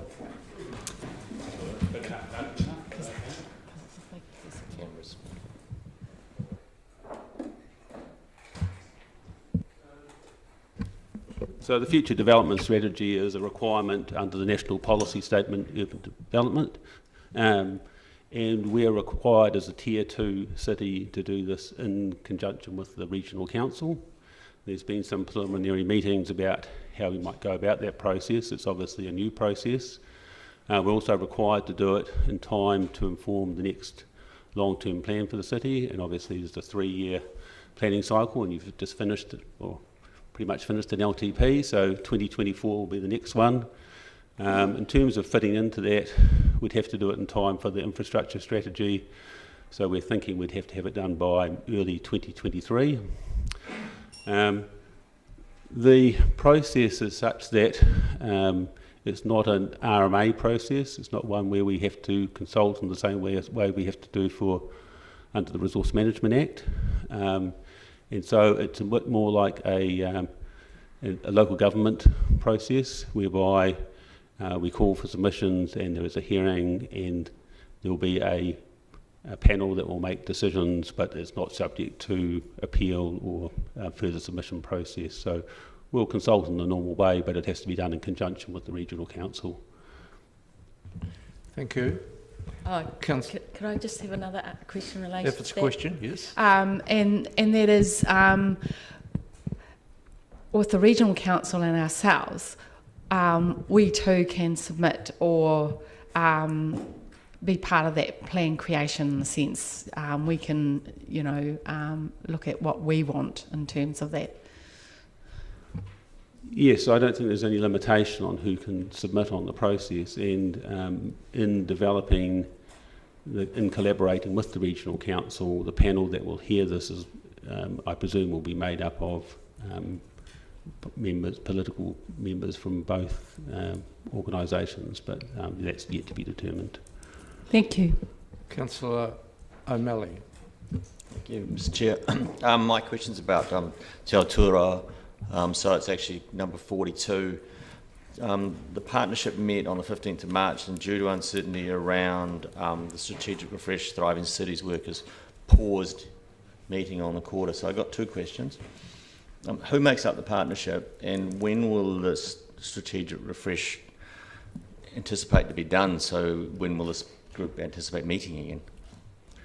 I don't know who I asked it to. So the strategic framework refresh piece of work, obviously we put, I think there were 5 phases in that work plan that was put to council recently, councillor. And again, I don't have it in front of me, so it's hard for me to answer exactly. I have councillor bringing it in front of me, and now I've got to try and read and speak at the same time, which is a skill that challenges me. If I can just, the first stream of that work from the strategic refresh is to review the governance arrangements, and that's part of the, I think it's the top stream. Is that what kicked Yes, it is. Thank you. Yes, Is that what kicked the pause? Yeah. Yep. And the partnership is made up of DCC, ORC, DOC, or the key range of strategic partners across the city. I'd have to check who they all are, university. That answer, thanks. Yeah. Councillor Radich. Thank you. Just going back again to that graph on page 37 of the building consent working days. Could we have a report on a total duration to give an indication? Because I've heard from various, builders and things over the years, that takes too long, and then there's RFIs, which are typically their responsibility, and so a report of total duration days would show how much the delay is come from them. I'll answer that, councillor, because as part of the new structure, we've shifted Paul's team. It's sitting in a new area, and part of that will be to look at some of the end-to-end processing of all our consents, both building and resource consents, because I'm also interested in seeing how long the clock has stopped in a statutory sense on some of these applications. So we won't do it in isolation. With building, we'll have a look at the process in its entirety, but there will be changed reporting as I appoint the new person to manage this area, and as we work on what the reporting will look like. Thank you. Councillor Elder. Just on page 46, item 55, I see that there's some really good work happening with Mosgiel and the concept of pocket park redevelopments. And I was just wondering, I know the South Dunedin Community Network asked for some work to be done in Lawn Street, which is a really, really well-used area, and wondering if that was in the work stream as well. No, I don't know if Lawn Street's in there in particular, but I can follow up. And so if you could get back to councillors on that, please. And I have a question in relation to paragraph 54. I'm interested to know what the high-spec benches do. Have they got a USB plug, or do they massage the residents? Can anyone tell us? No? Can you get back to us on that too, please? High-spec benches and storage, indeed. Any further questions? I'll put it. Those in favour, please say aye. This is noting the report. Against, no. That is agreed. That takes us to a very good piece of news, item 9.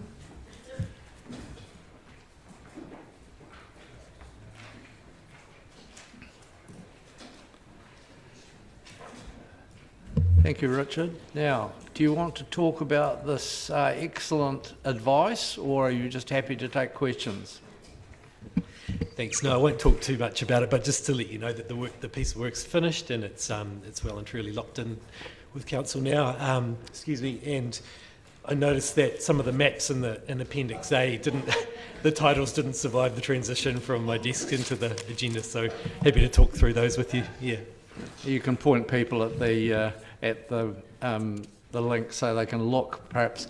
And can I compliment you, given the size of the city, this is an extraordinary task, so job very well done. Councillor Lord. Thank you, Chair. Yeah, look, I've just got a question, and it's to do with paragraph 13, and I'm just wondering if you can explain it to me. It says that, for example, the map shows that mature or regenerating podocarp broadleaf forest now covers approximately 10% of the Dunedin ecological district. Now, does that mean 10% of what's in trees is in natives, or it doesn't mean that 10% of the city is covered in trees, in podocarp, does it? No, that's correct. The Dunedin Ecological District is a small part of the overall Dunedin City boundaries. It's basically the urban part of Dunedin, and it heads out basically through to Waitati and Otago Peninsula, so that's the Dunedin Ecological District. And in the mapping, 10% of that is covered by that forest type. Oh, that is more than I thought then. The other question, do you know how that compares with other districts? I haven't seen data from other districts around the percentages of different ecosystem types, but we very much depend on the place. Christchurch, very little. Places like Auckland and Wellington, a lot more bush, so the percentages might be quite high. Obviously, Dunedin is a bit of an exception in terms of city council, in terms of massive rural area, so quite a different mix of things going on there. Yeah. And if I may, one other question. That's right at the moment in the rural community, there's quite a bit of concern around SNAs and the mapping that regional councils and that are doing. There's been a bit of pushback. I see in Waitaki in the paper. But have you had anyone, do you meet many people that are feeling that bush is not significant and they want to get rid of it, or are most people pretty accepting? I mean, I own a bit of bush and I love it, but I mean... Yeah, I guess, I haven't met, I wouldn't characterise any conversations I've had in terms of people, wanting to get rid of bush necessarily. The word significant is very much it's tied to a specific meaning in the Resource Management Act. Yep. So there's a whole lot of criteria that sit behind that. So yeah, that word does get thrown around a little bit. In terms of SNAs, we haven't had a lot of work in that area lately. So, but I expect that if we get the National Policy Statement for Indigenous Biodiversity coming through this year, that's going to require that councils finish that piece of work. So. Thank you. Councillor Barker. Thank you, Chair. I have a couple of questions. My first one, just to refresh my memory, I feel like we had something, I don't know if it came to Council or the Grant Subcommittee, and it was on a vegetation map. Is this the one where you can put in your address and see what the vegetation is around your area, and does it have planting lists with it, or am I confused between the two? Yeah, that was another piece of work that we did with the policy team, and that was the Native Planting Guide. So that's a much broader classification of the ecosystems that were previously around Dunedin City, and some species lists for revegetation plantings. Yeah. Thank you. My second question is just around trees, and people in my neighbourhood have been cutting down lovely native trees, and I just wonder, I looked online for the significant trees register, and it seemed to be from early 2000s. I wonder if I was looking in the wrong place or if that's been updated. The significant trees in terms of the district plan there'll be a schedule of them in the district plan, and they'll be mapped on the district plan maps, the 2GP maps. If they're not on that schedule, they're not significant in terms of the district plan. Yeah, it was really hard to find on the website. Right. Yeah, so I'm just wondering if it could be made easier to find on the website, please. When people are chainsawing trees near you and you want to look them up, that would be helpful. Sure. Mayor Hawkins. Thank you, Mr. Chairman, and thank you for this thorough work. And we did a similar exercise on the assets that we owned and play spaces, and it's a really helpful way of looking at where there are strengths and weaknesses across the city or across the district. Has any thought been given, and now that we've mapped all of this to a greater detail, how that might be used to refocus, whether it's our biodiversity grants framework or other interventions that we have to try and support the improvement of Indigenous biodiversity outcomes? Yeah, I'd love to do some more work on some prioritisation based on the mapping that we've got. And the Regional Council are doing quite a big mapping exercise at the moment as well. It's slightly different to ours. We made sure we didn't double up with those guys in terms of what we got from the consultants. But combined with the Regional Council mapping, which is more around Indigenous fauna, animals, and they're going to do a prioritisation exercise, so I'd like us to backpack on that as well. But yeah, there's a range of things that the tool can be used for. Yeah. Councillor Radich. Yes, thank you for this. It's quite a remarkable resource. Is this map publicly accessible? It's not yet. We have given chunks of the map to a couple of research organisations that were keen to get their hands on the data, but in a very limited way.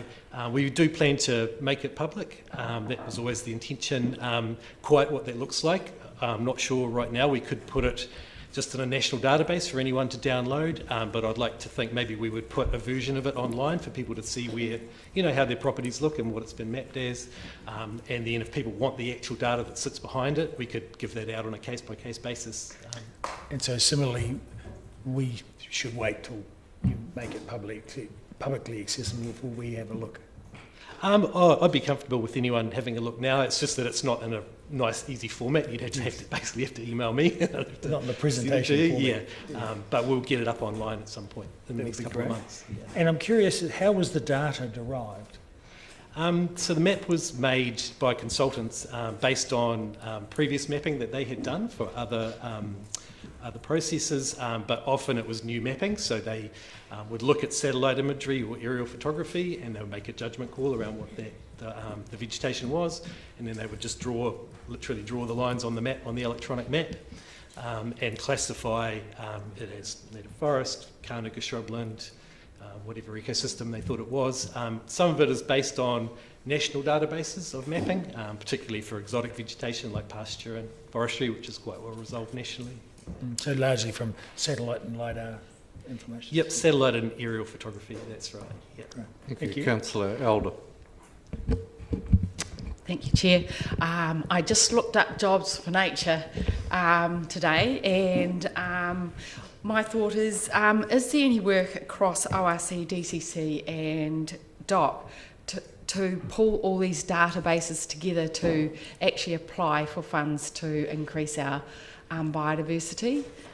Yeah, we are talking quite closely with ORC about how we might work together with our various maps and combining resources. In specific situations like Jobs for Nature, I guess it would be a case-by-case thing. If we were applying for money, we might use both of our sets of mapping to back up the application. But yeah, we are talking to them about that. There's significant amounts of money in there. Huge amounts. Thank you. Councillor Vandervis. Given that the Regional Council and various government agencies already have very substantial data sets, and that you've employed a consultant who has already done some of this other work, what is fundamentally different about what you have produced, or what's particularly useful about what you have produced that couldn't have been taken from the publicly available Regional Council and government databases? Sure. Yeah, it's really about the level of detail that's in the mapping. The available stuff that's available elsewhere at the moment is quite coarse in terms of the resolution of the mapping. And there's an example in Appendix A there of the same place being mapped on the national classification and with our mapping, and you can see a much higher level of detail. And that just gives us more accuracy around the data we produce from the map, and also gives us more confidence in what we're seeing. Okay, so that much higher resolution that you're talking about, does that draw on the new types of aerial camera now that can give far higher levels of resolution than what's had in the past? The map was basically used Google Earth, so the latest Google Earth imagery and the council's latest aerial photography, so it probably didn't quite have that level of detail available to it. I would think that the next iteration, hopefully the next iteration in 5 or 10 years, would use that sort of technology. Yeah. Okay, and finally, any idea what this mapping actually cost? It was $70,000 excluding GST. Thank you. Councillor Walker. Thank you, Mr. Chair, and thank you, Richard, for your work on this. It's certainly great to have the baselines. You seem pretty keen to verbalise some of the maps. I'm just keen to, the second one that looks like a Ewan McDougall painting. Can you run us through that? Just as I'm just curious, the red one. You mean the red one? For those who don't know, they're artists. Yeah, so that's the one I was just talking about there. The top map there is the land cover database. This is near Hindon. This is just a chunk of country near Hindon. The top map is land cover database, which is the national classification of vegetation. The bottom one is our map, and I didn't put any labels on it. I just wanted it to illustrate the level of detail we got with our map compared to what was available prior to that. Okay. So most councils in New Zealand are dealing with the top map level of detail at the moment. We've got more than that. Great, thank you.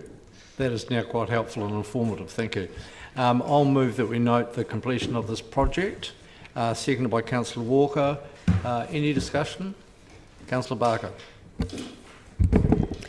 I really welcome this report. I've just been having another look at the Te Aotearoa strategy, and in the strategy we have some of our objectives to increase Indigenous biodiversity, restore areas of ecological value and champion the natural world, and this map certainly helps us take stock of those areas that we need to concentrate on, and here also we've got take a landscape scale approach to protecting ecosystems and increasing biodiversity, as well as identify and protect areas of ecological significance. So I very much welcome this. It goes through to our biodiversity and ecosystem health measures as well.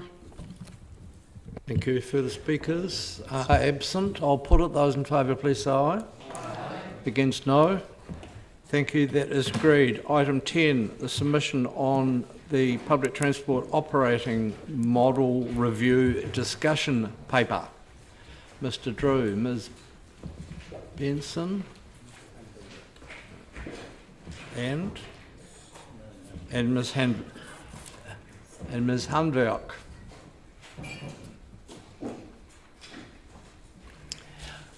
Would any one of you like to make some introductory comment? Councillor, we'd be happy to take this one as read. Questions, councillors? Councillor Wiley. Thank you. I note on the Ptom discussion paper that was referred to in this letter that we're submitting, or council will be submitting by the mayor. There was no reference in it about the metro rail sector and the Ptom review, yet on page 16 it talks about questions for your consideration, and I would have thought that we might have integrated that some way when we talk about the potential of rail service with Mosgiel and anywhere else. So, Councillor, the scope of the Ptom review specifically excluded the metro rail in the paper. Okay. Then it goes on and talks about how 80% of Ptom is really related to Auckland, Wellington and Christchurch. Was there anything there that's happening in those cities that we should be picking up on in relation on how it's run here, that we should have included in the submission?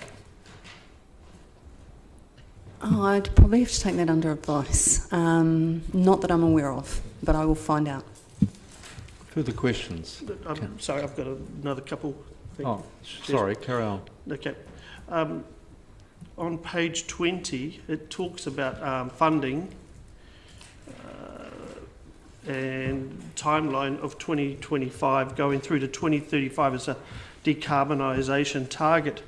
And looking at the barriers to make that happen, our letter submits on 2030 as our council target, but it doesn't really relate to the barriers that are in place with worldwide shortage of vehicles and infrastructure to support some of the aspirations. I think there's a little bit of work to do on electrification of buses, Councillor, before we'd really have a good view on the timeline. Okay. And then also the support for regional councils to achieve these outcomes through a $50 million fund over 4 years. I would have thought we may have submitted asking for further a more extensive fund than that, because I'm thinking across the country, $50 million isn't going to go very far. I think the premise of this submission is what DCC, how the public transport operating model impacts on DCC. We haven't looked wider at how it impacts on ORC. So it was more in line with our council priorities and strategies. Okay, I guess the reason for my questions is that one of the key drivers of this letter that I saw was the desire for the DCC to take over the buses. And that was articulated in paragraph 5 of the letter. So I'm sort of looking at it as a case of, I would have thought we would be asking the question about real funding needed to be put in place on that basis. But if I could answer that through the chair, this is a draft submission, and this is the opportunity if council or the committee wishes to include something different, this is the opportunity for councillors to make those amendments. Further questions? There appear to be none. I'll move that we approve the DCC submission to the Ministry of Transport on the PTOM review discussion paper. Do I have a seconder, please? Seconded by Councillor Stones. Speakers. Councillor Wiley. Yeah, I'll be voting against this. I'm looking at the Ptom discussion paper, and I think when I look at what the submission is about, to me it's very much clear about a 2030 target with the public transport fleet that the DCC would like to own. And I'm actually very comfortable and would support a co-governance model. But the part that I'm watching here and reading there and looking through the 72 pages of this Ptom discussion paper, it's very much a case of the government wanting to know what can be done before 2035. There is a lot of real issues with zero-emission buses, the targets, and even it talks about the struggle to get a fleet by 2035. The funding, as I've touched, is definitely not big enough. There's a shortage of vehicles globally. There needs to be a success of bulk purchase and infrastructure really to put in place. I don't see a lot of that covered off in this aspect of this submission. I don't see anything around the higher costs of vehicles and the supporting infrastructure that will go with it. Plus, as I relayed, I also am shocked that there's no mention of the community rail services, because obviously that's a big part of the bus service, and I take it the advice or the response I got from staff. But even then, I still think that's a big part of the Ptom operating model, and it was actually mentioned there as one of the questions of consideration. So, thank you. Further speakers? Councillor van der Vos. I don't support it either. I think that the assumption, and I think it's the main assumption running right through this, is that we are going to have buses for a very long time, and that is basically going to be the basis of public transport.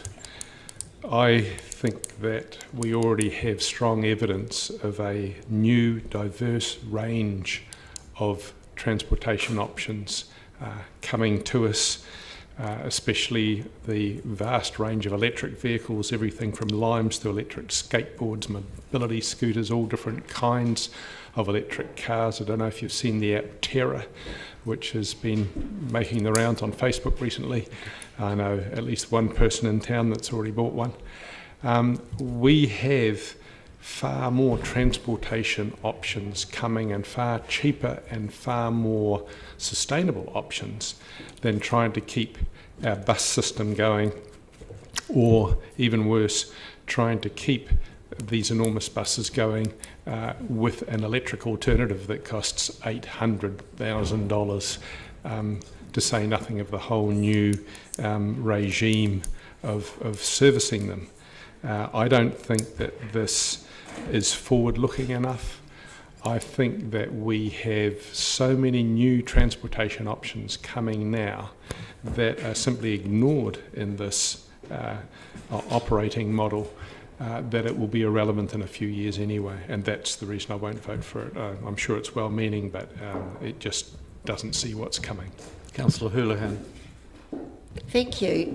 Yes, I have concerns about this as well, and one of the main concerns is I think if you're looking at transport and public transport, we need to look at considering rail. I know it's expensive and it might not be able to happen, but it needs to be in every document around that public transport to keep pushing that, because otherwise it's going to get lost and it won't be considered Councillor, anymore. the question was asked about rail and there's a quite unequivocal answer, so can you just move on from that, please? Well, it's not relevant to the discussion. Right. Well.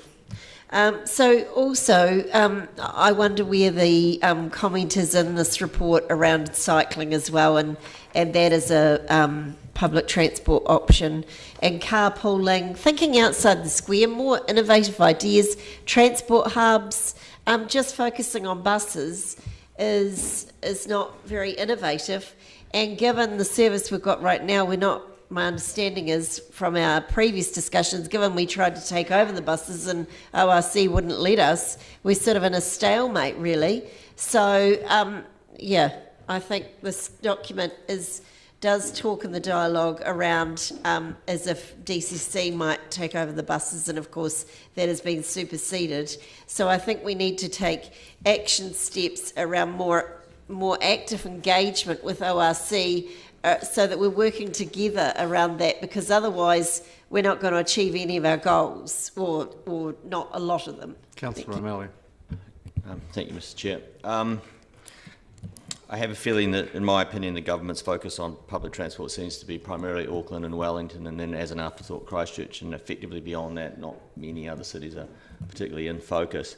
So our commentary around the buses and whether roles and responsibilities sit with the regional council or city council, we've been consistent on that.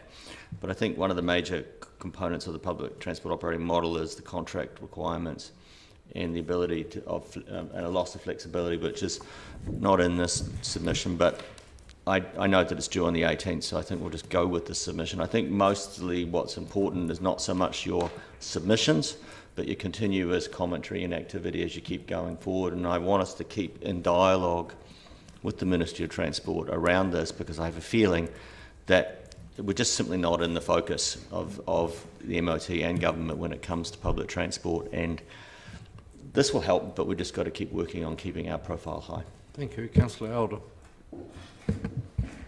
Just commenting on our submission, indeed we do have to move to a lower carbon bus fleet. That will cost money, and I agree with Councillor Wiley in the sense that 50 million does not seem enough to support our contractors to change their bus fleets. And we have actually in our point 3 noted that there does need to be funding support, enough funding support for councils.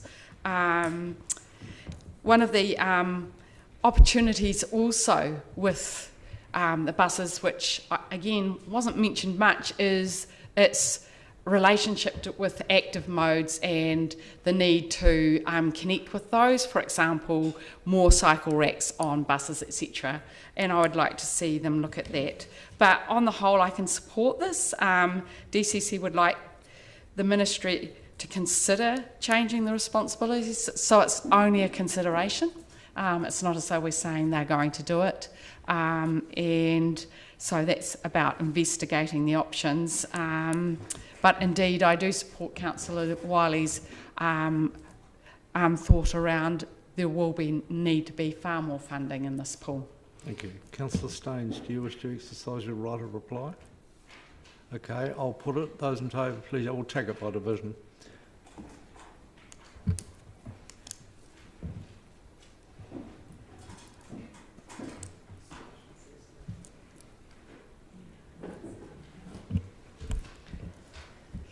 Councillor Barker? Aye. Councillor Elder? Aye. Councillor Hall? Aye. Mayor Hawkins? Aye. Councillor Houlihan? Aye. Councillor Lefiso? Aye. Councillor Lord? Aye. Councillor O'Malley? Aye. Councillor Raddick? No. Councillor Staines. Aye. Councillor Vandervis. No. Councillor Walker. Aye. Councillor Wiley. No. Chair. Aye. Carried. 10-4 for 10, against. Yep. 10-4, thank you very much. That takes us to item 11, the submission on the further discussion document. Come back for the second part of the, what do you call it, a quinella? Is that 2? Is that 3? Oh, it's a trifecta, okay. All right. Now, once again, a very extensive consultation document, not authored by us, so the degree to which staff can comment on someone else's consultation document is a bit moot, but people will be able to ask questions. The Mayor. Thank you.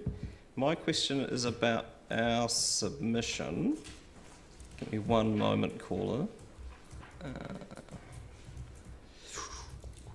This one's at the end, not at the beginning. And it relates to, it's on page 228 of the agenda, point 13 of the submission. And it's the final sentence under rail, where it says the DCC is investigating the use of existing carriages pulled by a diesel locomotive, etc. That was news to me. How is that work progressing? My apologies for that, Your Worship. I was going to open with sorry. that was I'm sorry, my apologies. Provided in error, and we will retract that. Okay, well, without that sentence, I'm happy to move the submission in due course. Thank you. Perhaps we should go back half a step and say, would you like to, other than that correction, which I didn't give you the opportunity to correct, do you have any other comments to make? No. Thank goodness. Okay. It has been moved by the Mayor and seconded by, you're all fighting over it. Oh, all right. It's been moved anyway, and we have questions from Councillor Walker and Councillor O'Malley and Councillor Elder. Also happy to second, always happy to second as well. Oh, you want a second? Are you asking a question? I am asking a question, yeah. Beyond the very lofty document and onto our submission, so it's I've got a question on point 6 and point 7. So in terms of point 6, we're asking perhaps to have some financial aid related to setting up consultation processes. So the question is, in general, maybe it's for the CEO, I don't know, how much generally does it, on average, does a consultative process cost? There's no one figure. It depends entirely on the nature and scale of the consultation. So no answer. So literally it's okay. Question. Okay. So onto item 7, where we're asking about having more control over state highways that run on local roads, and I know one well in Port Chalmers. Has this ever been posited before to government in terms of having control of a state highway as a local road? I don't think so, Councillor, but we can find out. Okay. Yeah. Just seems like a very sensible suggestion. Thank you. Councillor O'Malley. Thank you, Mr. Chair. Madam Chair. I was in yesterday. I was in the previous meeting still. The header rail, I wonder if it should be sitting under the freight strategy before it sits above just commuter, because am I not right that when it comes to rail, the major impact on this area is freight first, and then, in fact, nobody's really calling at the moment for commuter until freight's sorted. I think that's a fair comment, Councillor. Yes, freight is the primary transported by rail around here. Councillor Elder. Thank you, Chair.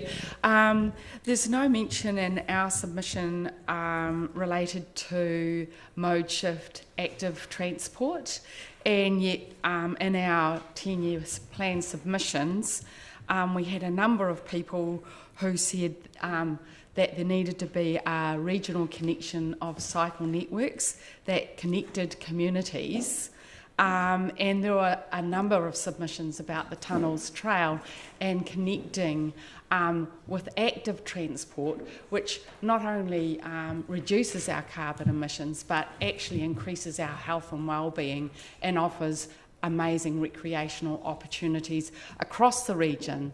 And I'm just wondering where this sits in this submission. So, Councillor, under item 3, it says the DCC supports the Avoid, Shift and Improve framework, which actually supports that mode shift opportunity that you're talking about.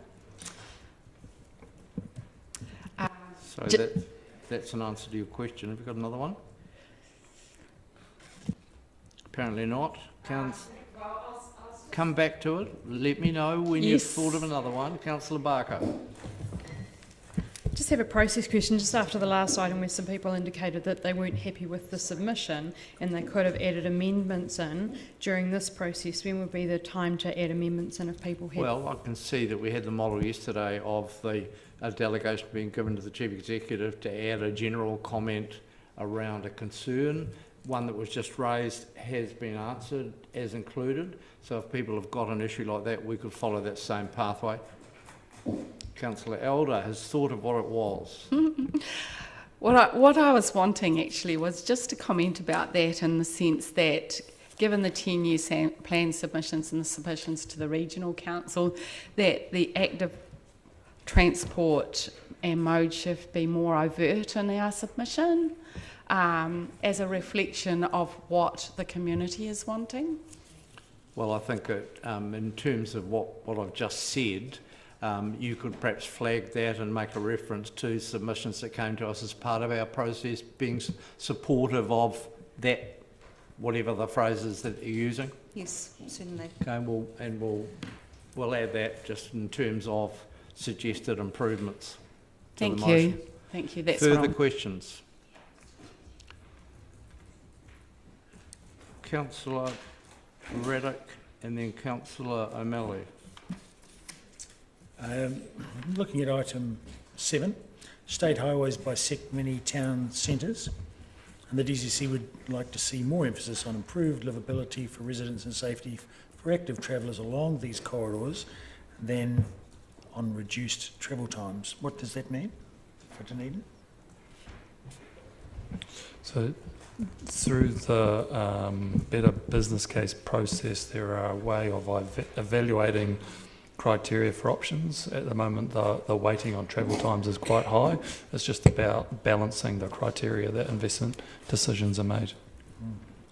And so there's anecdotal evidence that if we were to slow down those one-way systems through town, the state highway times, the state highway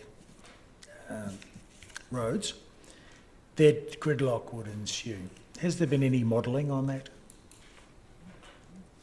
So the modelling for the Shaping Dunedin Future Transport, there has been some complete. I just need to check which of the roads have been completed, Councillor. Thank you. Thank you. Councillor O'Malley. I just wanted to signal as it comes to this that I'd also like some sort of fleshing out more of the freight component and speaking that the MOT pay attention to local freight quantities. I have a feeling like the Southland to Otago freight line to Port Otago is included in our submission to basically raise that higher in the awareness. So that just on the modification of the submission. Thank you. Ms Benson is furiously writing. That can be an appropriate inclusion, can be added. Mayor Hawkins. Thank you. It's a suggested process as much as anything, because I'm quite keen for these things to be articulated by way of the resolution. So I would propose, and I'm not saying I'll be supportive of all of them, but we'll take as many as we can rather than deal with them as amendments if you would indulge that. But it might be helpful to adjourn briefly so that everyone who has flagged things can articulate them so that we have something that we are debating or not. Quite happy with that. I'll move. Well, I don't know if they may not be exhausted yet. Are there going to be lots more amendments that people might wish to add? We've got 2, but no others have surfaced. Well, let's just try it as we are. Councillor Raddick, you want to ask something? Can you use your mic, please?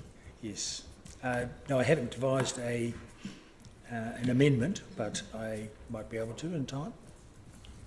Right. You know, if we're having an Well, adjournment. do you want to tell us what it is? Well, there's a couple of areas that I've just asked questions about in terms of the one-way system, but also in terms of pathways 2 and 3 versus 1 and 4. And well, I can save you the time, Councillor Raddick. If your intention is to move an amendment that suggests we reprioritise travel time and shift and invert the submission to support pathways 2 and 3, it won't be accepted by the mover and would need to be flagged as a consequential amendment. All right, that's clear. We have two items that that are going to be are agreed to be included. Councillor O'Malley's one and the one around flagging more attention to mode shift.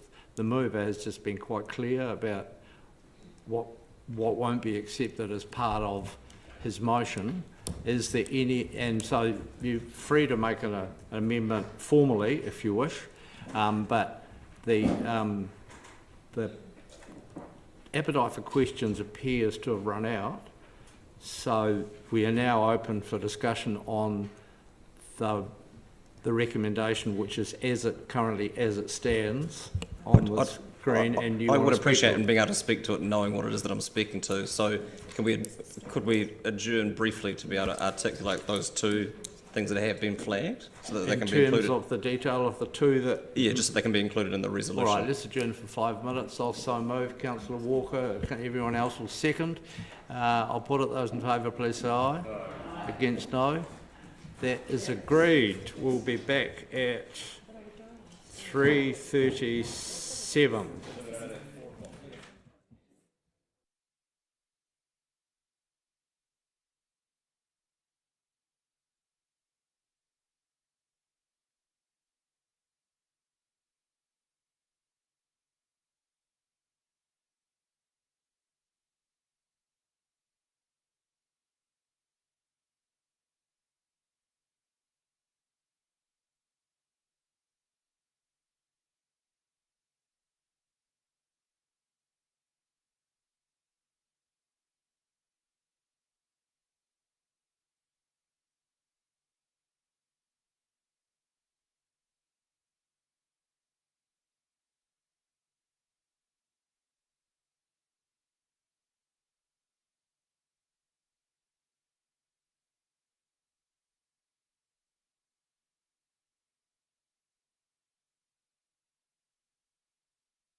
would take their seats again, please.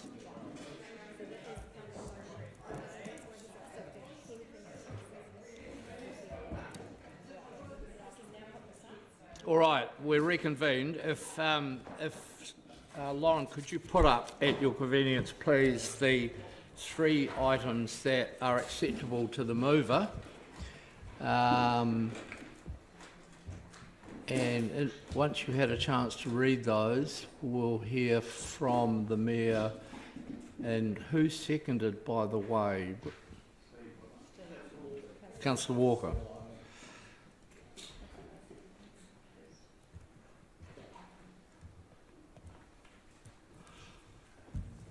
All right, the floor is yours.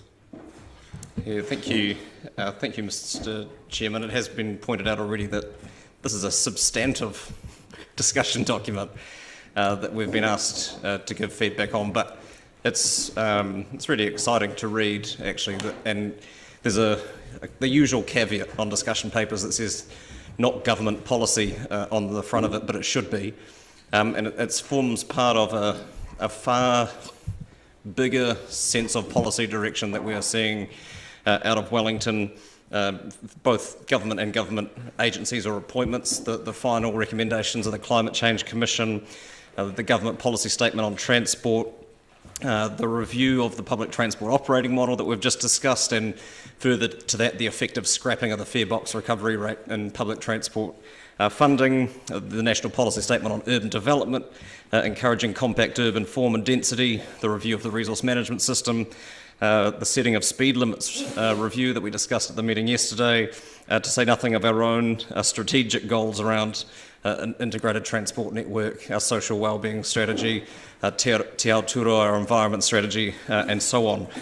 All of these things together collectively ask us, what is our transport network for, or who is our transport network for, and what can it help achieve beyond moving people and stuff? Many of the things that have been signalled by government or instigated by government we are already doing or have been doing for some time, so it's useful to have those validated. But I really appreciated the way that the discussion document talked about what the transport network can achieve, and it organises it around 5 themes: inclusive access, healthy and safe people, economic prosperity, sustainability, and resilience and security. And I find it hard to see how you could argue against any of those 5 themes in terms of what our transport network can achieve. And the previous various documents that I've referred to have various things in common, and because this is transport focused, I'll focus on those. Transport is the biggest sector in terms of our carbon emissions as a country, and indeed as a city as it is here. Technology won't fix that for us. We need to support a shift in behaviour, and early investment is critical, because delaying investment and action on this will only make it more expensive in the long run. We can no longer make this someone else's problem. The can has been kicked decades down the road already, and we are paying the price for that. I've been reflecting lately around the trajectory that the resistance to the climate action movement has faced. For a long time it was about climate denial. There isn't really a problem, and those of you who have read or seen the documentary Merchants of Doubt, you'll know that the PR strategies deployed by the oil industries were much the same as those deployed by the tobacco industries before them.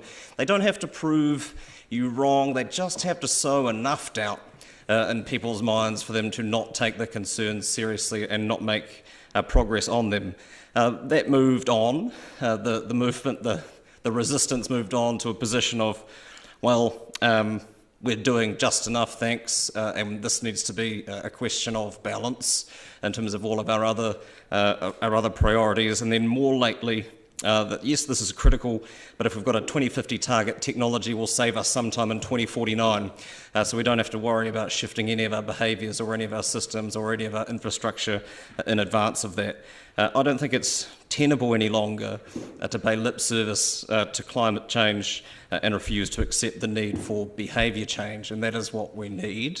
And it's frustrating because, as is well articulated in this paper, light vehicle emissions are one of the easier challenges we face in terms of the fact that there are viable alternatives available for many current users of that vehicle fleet.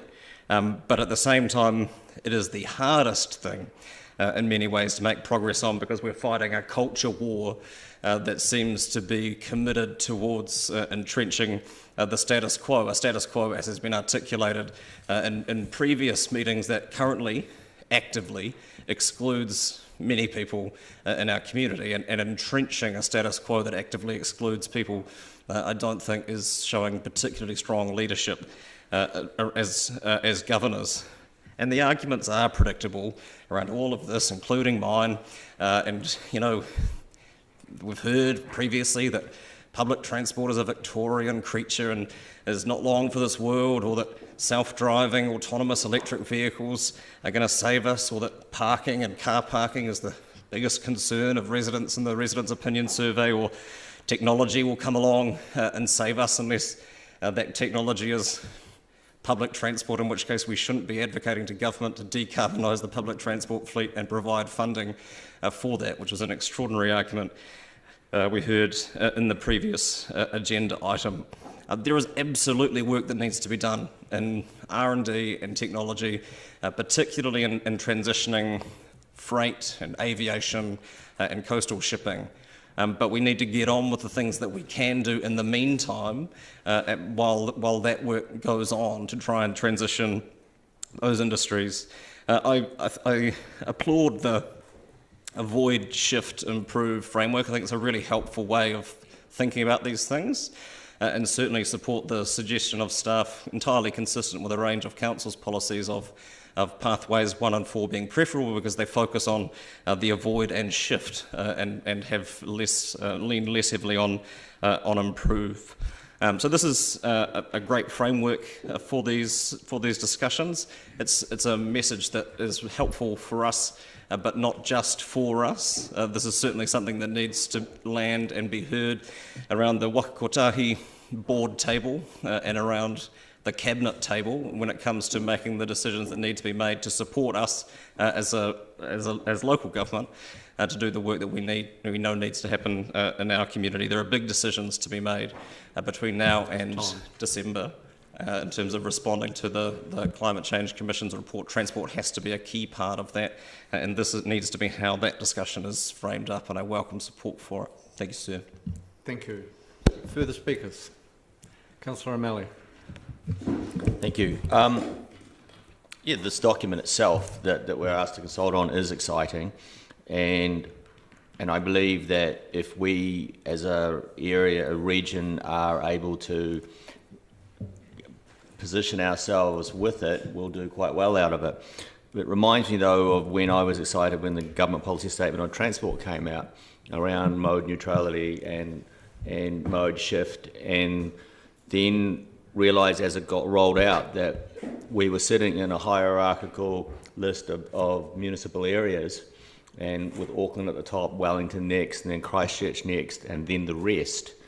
And that's why I asked for paragraph 12 to be modified slightly, because if we work on a population-based methodology for determining importance, which I believe happens a lot, then we don't perform well in the eyes of government for future investment and necessarily then the execution of what's planned in these documents. However, we are a very large agricultural area and export huge amounts of material out of Port Otago, and as a consequence, just on the rail line, and I'm not trying to go on rail alone, but just on that rail line alone, that is the second heaviest freight line in the country, and yet is grossly underinvested in by KiwiRail, because I believe that we are not able to capture the attention of the decision makers in central government as to the importance of this region. So that's a very minor change put in there, but it's designed specifically to basically raise us up in status so that in fact we can take advantage of what the government is proposing, because otherwise I worry that we'll be an afterthought. I support the whole submission in general. I support where the government is wanting to go in policy. My main concern is making sure that we are actually included, and this doesn't actually just get rolled out for a handful of cities and the rest of the country sort of rolls along behind. Susan Ptom. Thank you. Councillor Raddick. Yes. Well, I do find this is a fascinating document, and I applaud the general strategies and the framework as has been spoken about with the 3 themes, all elements that we have to be working on in order to achieve our carbon targets. I'm not a fan of the stick approach versus the carrot, and consequently I can't support the submission as written, and I have foreshadow an alternative motion which I have sent through, essentially deleting clause 7 and taking out the last sentence of clause 8. Now, I think it's critically important as we get into this area that we make things attractive for people and take them with us, especially in the first instance. And we already see a large amount of pushback as the stick approach comes along, and we are trying to force people into public transport and even bribe them with low fares, which has not worked. And I think the critical thing is to make that public transport more attractive for people, because right now it looks like we're working on public transport as a thing that we want other people to do. But for all those people that talk in favour of it, they don't use it themselves, and neither do they want to. And it's critically important that we make similarly our light vehicle fleet easy and more attractive to convert to EV modes. And obviously the government is prepared to put its money where its mouth is, as we've seen with this week's announcement.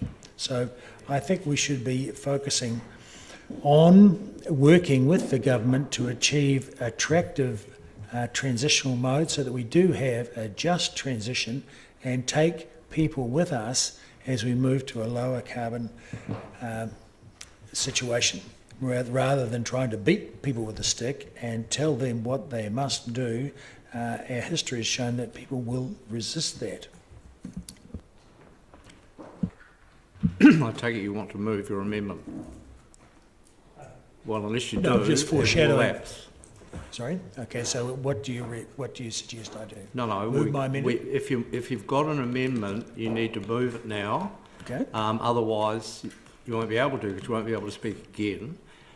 So we can put that amendment up, and we'll deal with it. People will be able to speak to the amendment, and if it is carried, it will do whatever it does. If it isn't carried, we'll go back to the substantive discussion. So I'd like to move an amendment that we delete. No, we'll see when it's on the screen, and I think you made your speech moving it pretty much. Yeah. So you're not going to get 2 bites of that cherry. So we'll have speakers to the amendment if it gets a seconder in due course once we see it, and we'll just follow the normal process.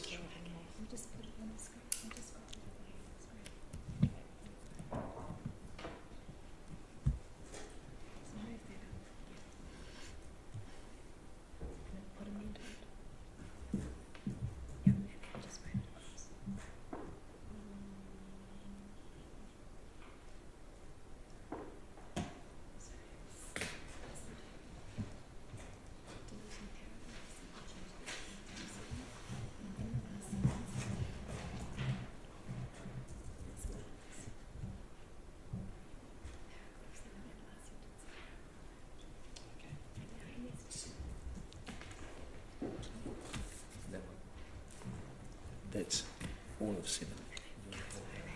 Sorry? We'll just the last sentence of paragraph 8. Okay, so in short, you're moving that with the deletion of paragraph 7 and the last sentence of paragraph 8.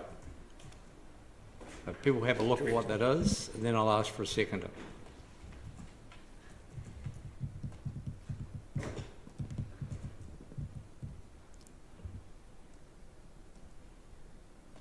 All right, everyone on board?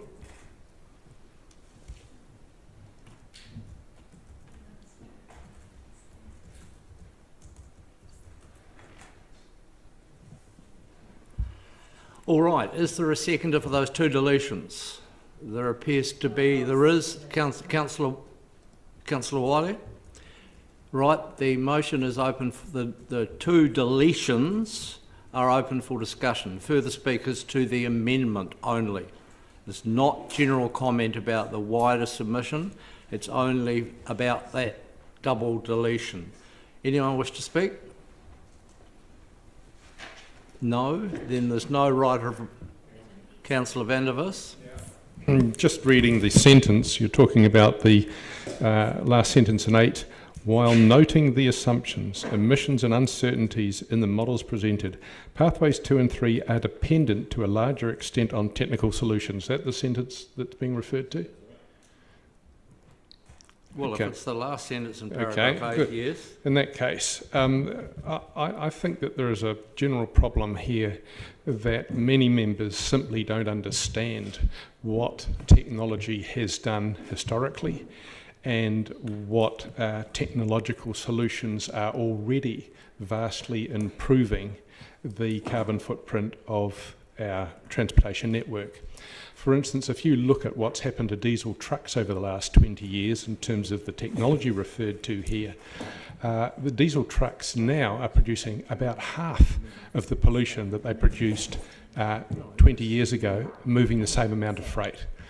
There is not just new technology in the efficiency of the way they run a new fluid alongside diesel now, which vastly reduces the pollution outputs from them. And almost all vehicles in the last 20 years have had vast improvements in their efficiency and therefore reductions in the amount of pollution that they produce. So the issue that I think the Mayor said that technology won't fix transportation issues. Technology has already and promises far more so to do in the next decade. If you look at any major social change in history, whether it's fire, the Gutenberg press, gunpowder, or any other technological change, that is what has produced social change. It hasn't been the activists. It hasn't been pushing for different policies. It's simply been social change following technological change in lockstep. The technological change which we now have upon us, having gone from wood to coal to oil to gas and now electricity, is we now have far greater uptake of energy per person in the world than ever before. We now have an essentially pollution-free form of energy, given that it's hydroelectric or solar. And we have had massive technological improvements to the transportation issues, which it's claimed here can't be fixed. So the lack of understanding about technological change and the feeling of some members here, including the Mayor, that technology won't fix transportation issues, I think is simply wrong. I think it's misguided, and you only have to look at history, and recent history especially, to see how much better technology is making things. I personally have great faith that the technological issues in transportation are being rapidly overcome by new technology. Councillor Walker. Yeah, thank you. I particularly want to speak to the paragraph 7 because I certainly can't support its deletion. In fact, when I read this submission, it's the one I was particularly happy with, and I say that from a point of experience. Ironically, I had a phone call this morning from John Gibb at the ODT, who informed me he's retiring and he's doing some work on some of his backstories, and the one he wanted to speak to me about was the 2015 story related to residents' desire to see the speeds reduced on the state highway in Port Chalmers, one of those areas where state highway runs through. The desire from the community actually precedes 2015 and probably goes back. My memory's never been fantastic, probably to around 2011-12, when people came to the community board en masse asking for the speed limit to be reduced from 50 to 30 k's. The points raised at time from council at that point, and again, I'm going to be probably not getting this word for word, were if we controlled that road, we could do something about it tomorrow and help the residents who live on that road have a better quality of life. But alas, the road is owned by NZTA, and the process took probably 8 to 9 years to reduce the speed, ultimately from 50 to 40, with one thing in mind, to improve, as it says in this, to improve the livability for residents and safety of active travellers in those areas where a state highway dissects town centres. The incredible thing about this story is that the reduction from 50 to 40, if we're going to use the argument about, I guess certainly the industry might use the argument that its bottom line might be affected, but in the Port Chalmers case, the reduction from 50 to 40 adds a whole 9.5 seconds to the journey for trucks, and I don't think that's a strong enough argument when it's weighed up against the livelihoods and unfortunately the potential for death on the road. So I'm really supportive of seeing 7 retained, so I can't support this amendment. Thank you. Thank you. Councillor Houlihan. Thank you. Yes, I live near where that change is made, and I think it's a good change. But however, now correct me if I'm wrong, I don't think the council made that change, though. I think it was made through NZTA, I'd imagine, because it is a state highway. So it just shows that there is a process for that, and I'm happy to keep that way. My concern is in number 7 with it saying that state highways bisect many towns and enabling city councils to manage state highways. I have several concerns around that because it's connected with NZTA funding. What would that mean? Would that cost us a whole lot more money? And if so, how would we be funded for that? And also I see an immediate issue with the hospital because that's along a state highway. That would mean we have to take responsibility for what's happening with that. It becomes very complicated. There's heaps of stakeholder groups there, and not being rude to council, but however, our record for the way we treat roads has not, in my opinion, been great. We've had the opinion of traffic calming, lowering speeds everywhere, putting in excessive amounts of things on the roads often that are sometimes an obstacle to cyclists and even pedestrians and cars, meaning, some of the big troughs and pots and concrete slabs that seem to appear everywhere and take away many parks. So if the council took over the state highways as well, I think, it's just too much in my opinion. Councillor O'Malley. I don't know. I mean, paragraph 7. The idea of integrating your planning and your transport systems is probably as old as urban planning. And the idea that you would want to remove that from our submission just sort of begs, well, you know how I'm going to vote, basically. I don't have to finish that sentence. The issue with state highways running through the centre of towns, yes, the speed limit was eventually changed, but it was only changed in a level of intellectual gymnastics that is amazing, because in fact it never ever really got actually changed in the way that you would normally change a speed limit, because there was a requirement for analysis of a whole traffic management plan for the whole length of State Highway 88 for the last 100 metres of it. And if it had been in the council's hand, it probably would have been changed in that speed limit review of that cycle.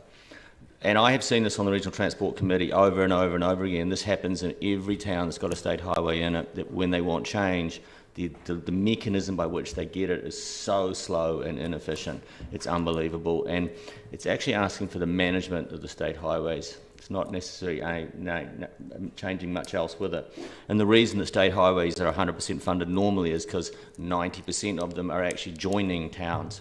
And there isn't anybody else to fund it in large sections of it, so of course they fund it 100%.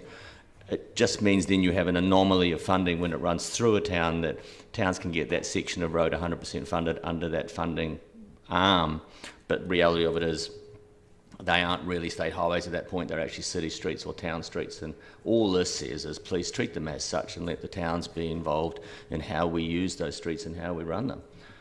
So I'll be voting against that. And the other one, the other one actually just simply is a statement of fact. So I don't know why we would remove it.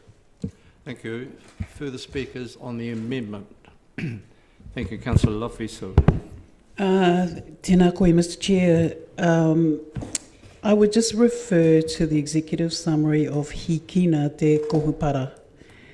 This systems approach fits with aspects of a Te Ao Māori worldview which inherently and intrinsically acknowledges the interconnectedness and interrelationship of all living and non-living things.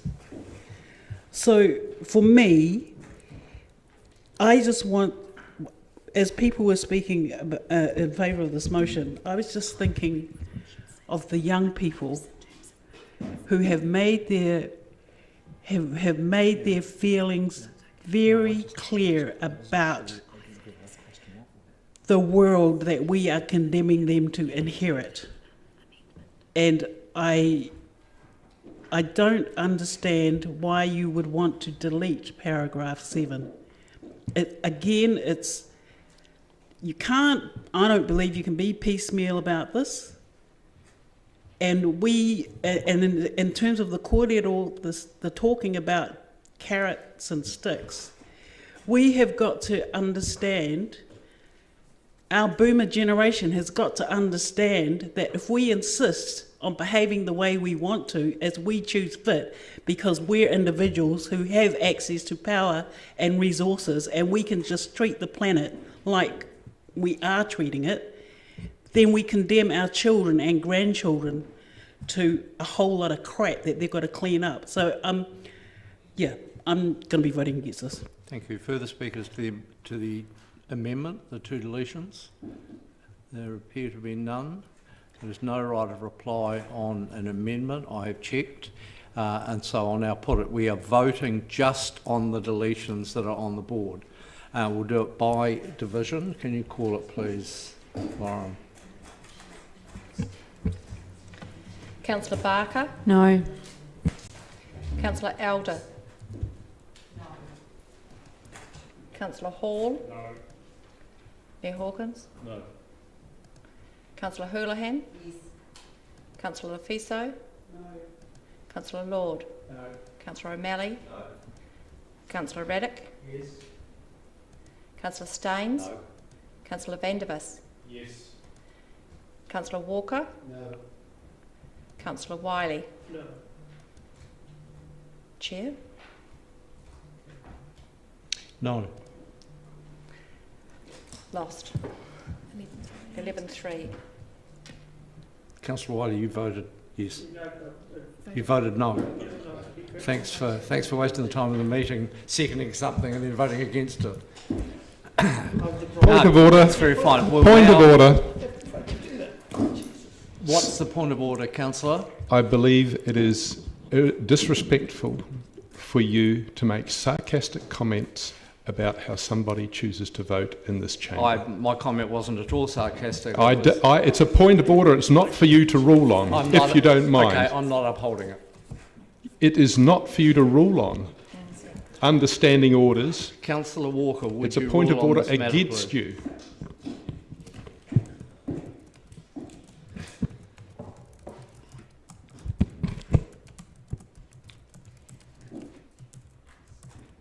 I am going to uphold the point of order and ask you to retract the comment, please. It wasn't intended to be sarcastic. I'm happy to withdraw. Thank you.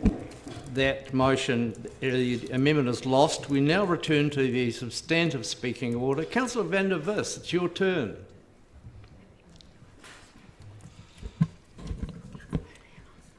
I can't vote for this, and for a number of reasons.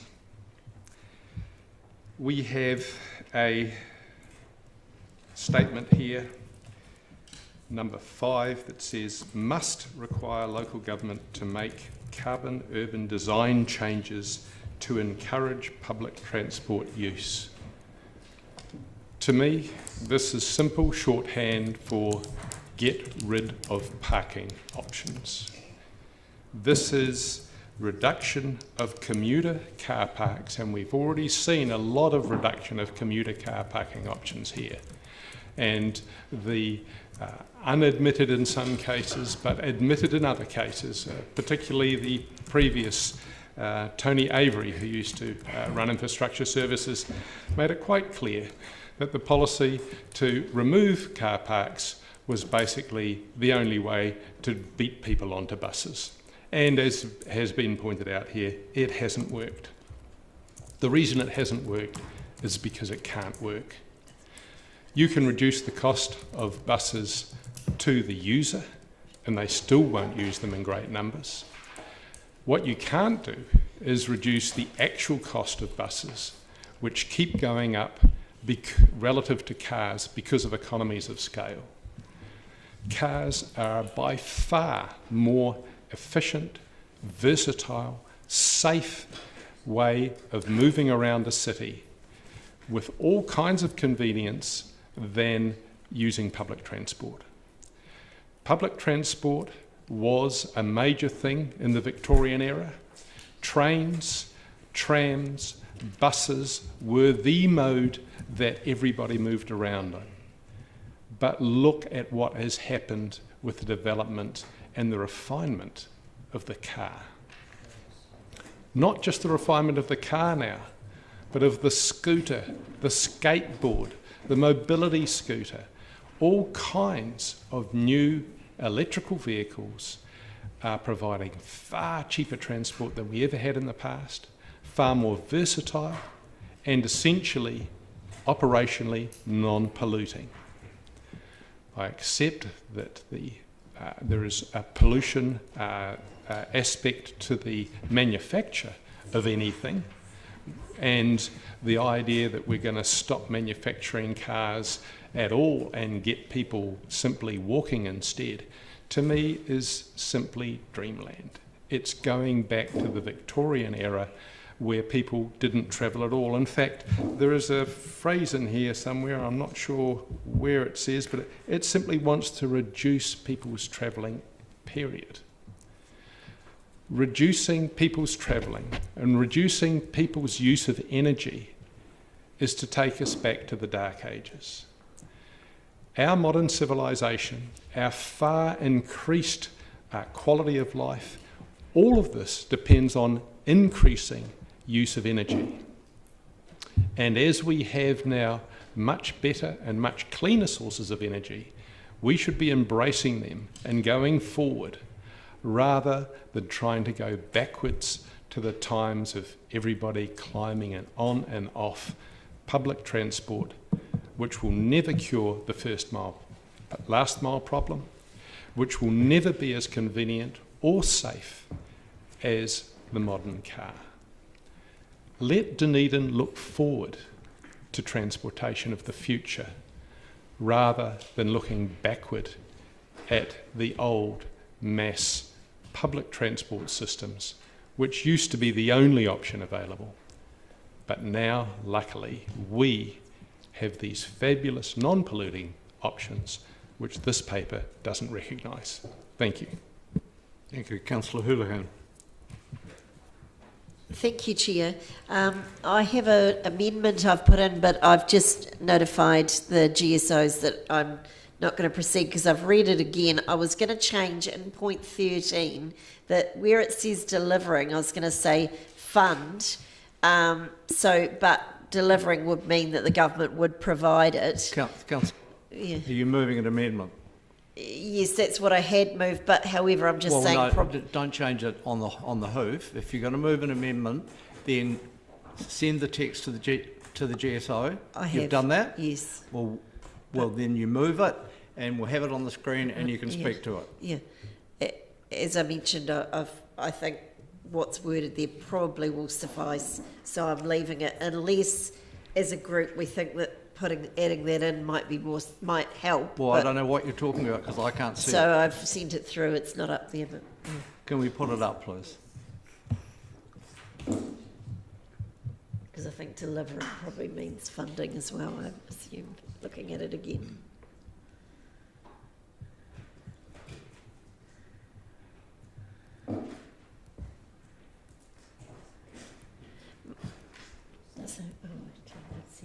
Yes, then I'll talk to her. So what do you want to do with the wording of it? So previously the wording said delivering rather than funding, so I just changed it to funding, but delivering probably means that they have to fund it anyway if they're delivering it.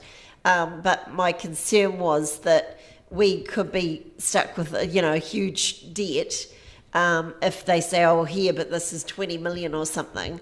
But because other areas have had funding for rail, and like Councillor O'Malley said, and I agree with him, that Dunedin has missed out on that funding. Okay, so that's what you want to move. What's on the screen now? Well, if I'm sorry. suggesting yes. I don't know what you want to move. I'm asking you, is that what you want to move? Well, I'm happy to add delivering and funding, perhaps the two words maybe. Well, let's make it simple. It looks fairly simple. Yes. And I don't think. Yeah. Okay. So I'm fine. I'm happy with that. Are you moving that? Yes. Just my concern was the way it was worded previously, that it might mean we're left with a huge, bill, and I wanted the government to step up with some money as well towards that. If you want to change the wording, that's entirely up to you. But I'm just trying to get a decision about it. Yes. No, that's fine. Thank you. Right.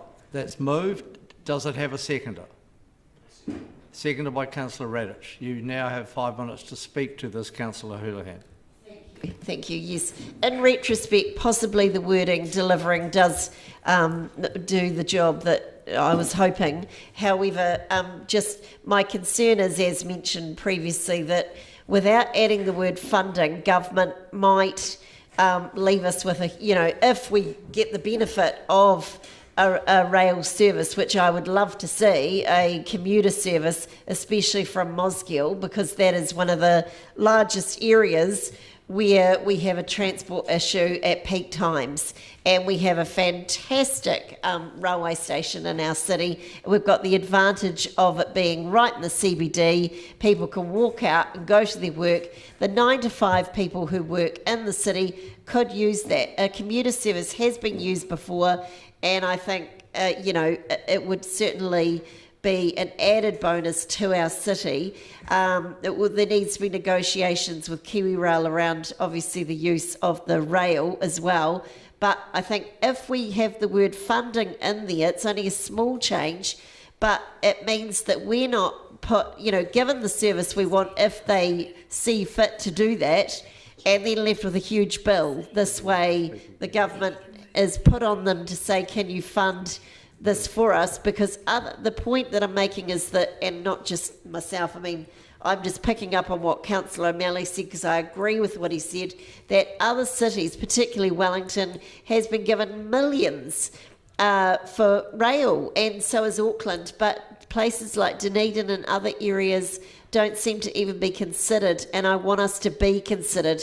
We have, we don't have the large population like Auckland or Wellington, but we are an ambitious council who has set ambitious goals around our carbon zero, and we can't meet many of those if we can't take steps like this. So the government, it ticks every box for them around those climate change issues, as well as helping ease our transport on our roads. Thank you. Further speakers? There appear to be none. So I will put it.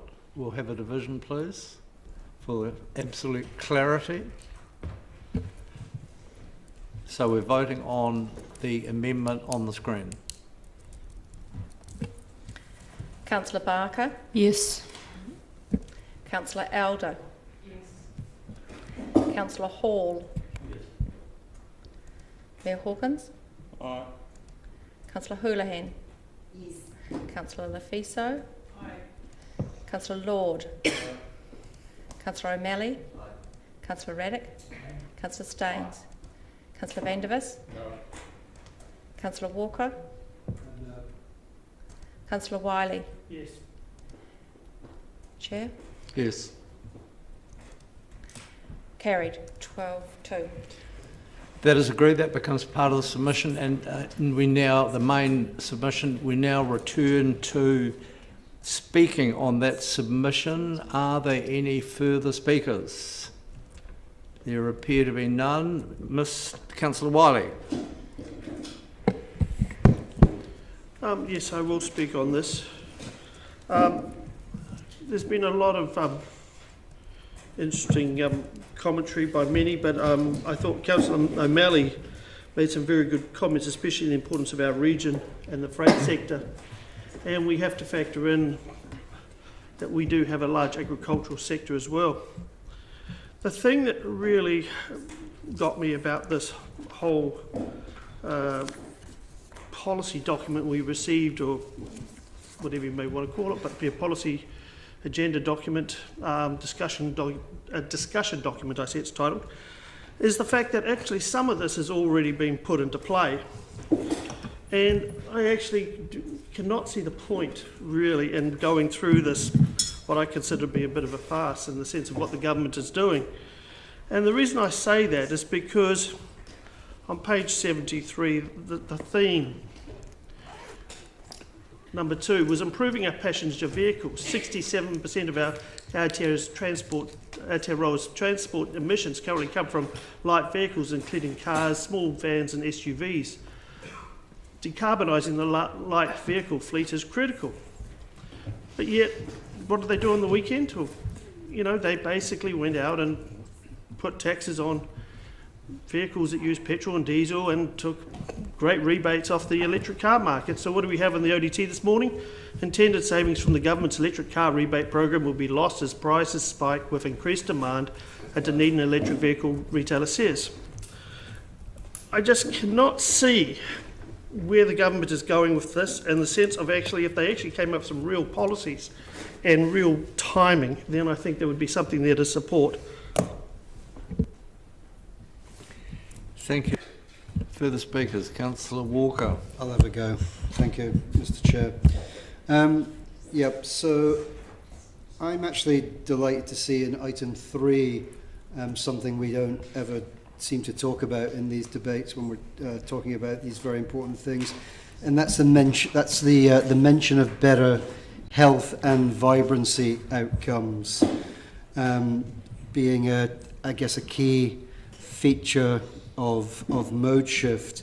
And let's not forget, everybody, that New Zealand has the great honour of being the 3rd most obese nation in the OECD, bettered only by our American and Mexican friends.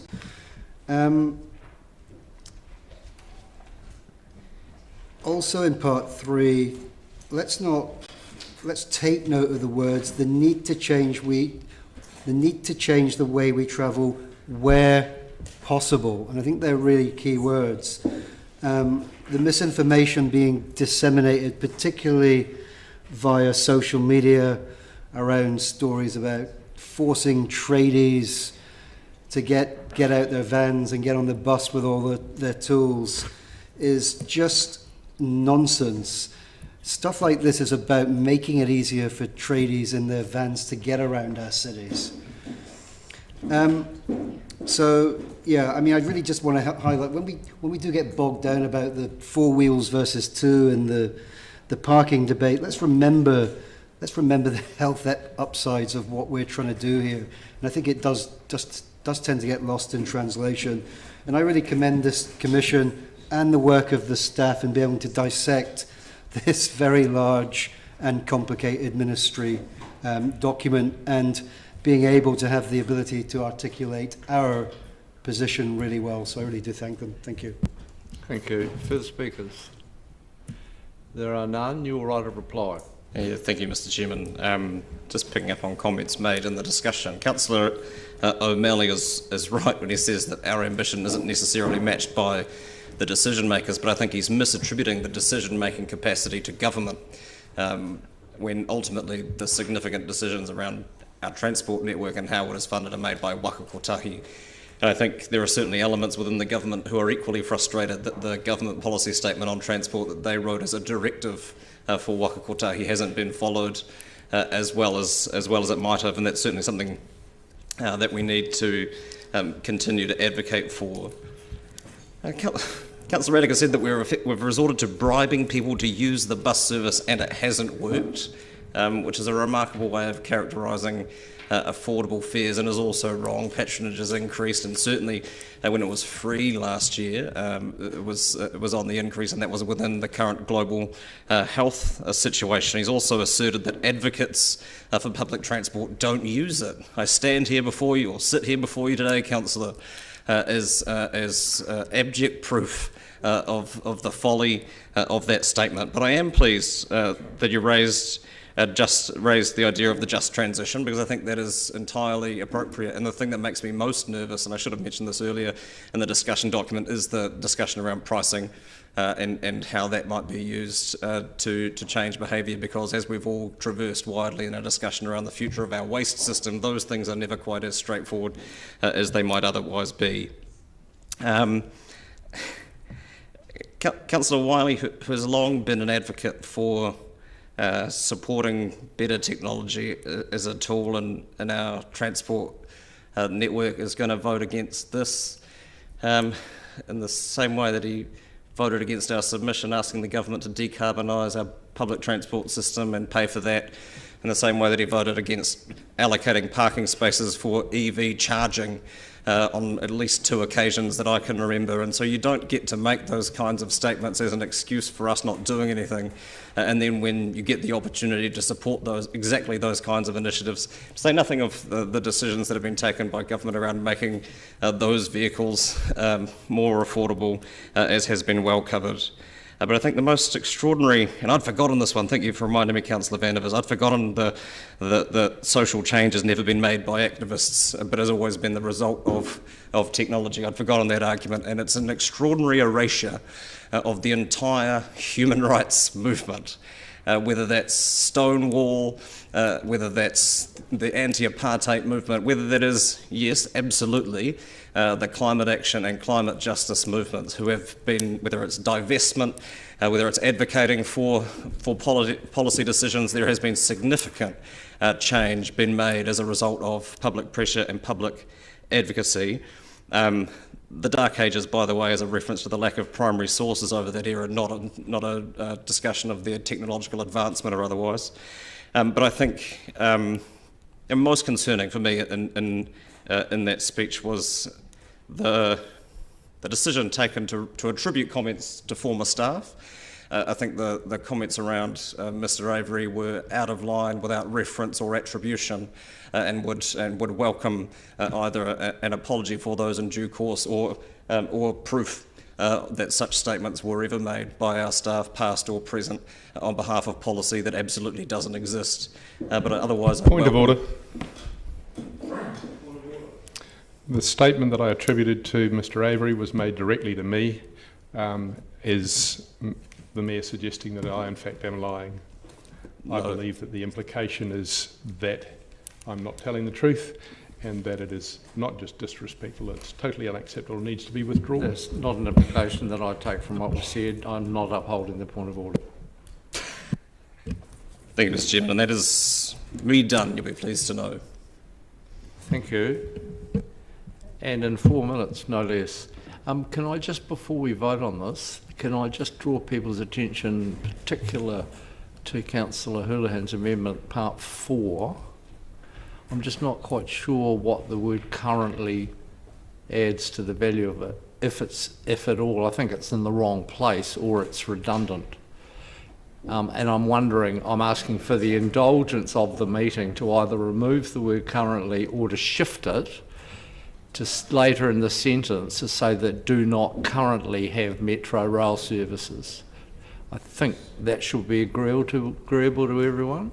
It would need to be unanimous, given that we've voted on it and everything. Is everyone happy? Yes. All right. We're happy to do that, but we'll shift currently to. Oh, you've done it. Look at that. No, you're happy with what we've got now? Right, it's done. Okay, what we'll do is we'll approve, first of all, and perhaps we'll do the other bits first. We'll do 1, 2, 3 and 4, and then we'll do one overall motion with whatever we end up with, all right? So we're voting on Little Roman 1. Those in favour, please say aye. Aye. Against, no. That's agreed. Little 2, those in favour, please say aye. Aye. Against, no. No, report it, please. 1 vote against. That's carried. Little 3, those in favour, please say aye. Aye. Against, no. No, report it, please. 1 vote recorded against. Carried. Little 4, those in favour, please say aye. Aye. Against, no. No, report it, please. That's carried. We'll now go back to the 2 bits and the whole motion, and which is the approval of the submission as modified or as extended, and the delegation to the Chief Executive to finalise the comments or the grammar or whatever else that we haven't corrected in her wisdom. We'll do this by division. Those in favour, please say aye. Aye. Oh, I'm sorry. Shut up, David. We'll do this by division.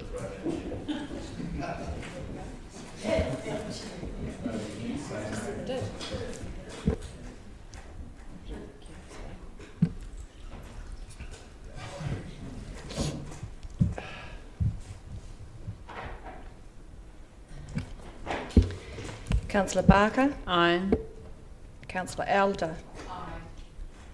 Councillor Hall? Aye. Mayor Hawkins? Aye. Councillor Houlihan? Aye. Councillor Lefiso? Aye. Councillor Lord? No. Councillor O'Malley? Aye. Councillor Raddick? No. Councillor Staines? Aye. Councillor Vandervis? No. Councillor Walker? Aye. Councillor Wiley? No. Chair? Aye. Carried. 10-4. 10-4, that's carried. That takes us, thank you colleagues, to item 12. Are there any items for consideration by the Chair other than the one that was flagged? Councillor Walker. I did, it seems so long ago now actually, but I did send it to Lauren if Yeah, I've got it. he wants to just throw it up. Talking of public advocacy.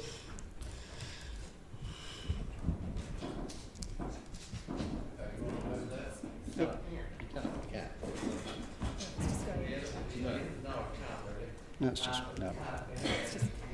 No, but it's just.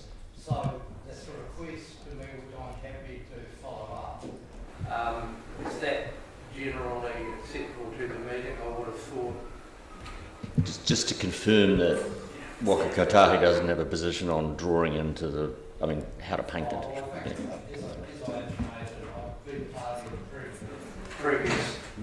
I don't anticipate it's a problem. Actually, I also want to confirm it isn't a problem. That's what I mean.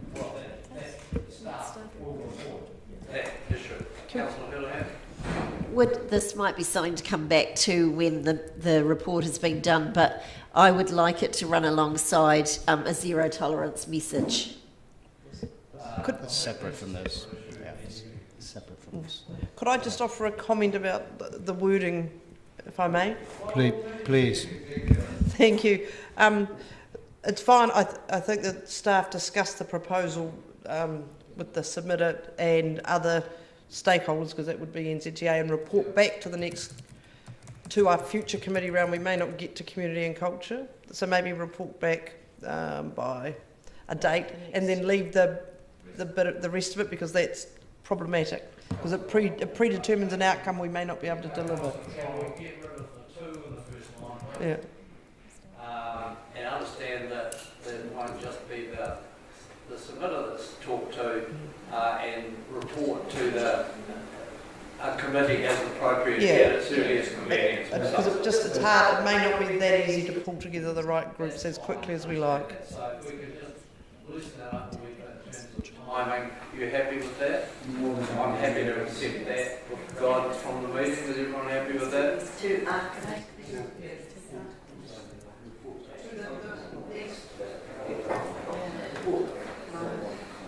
As soon as possible, as soon as practicable. Something like that? Yeah.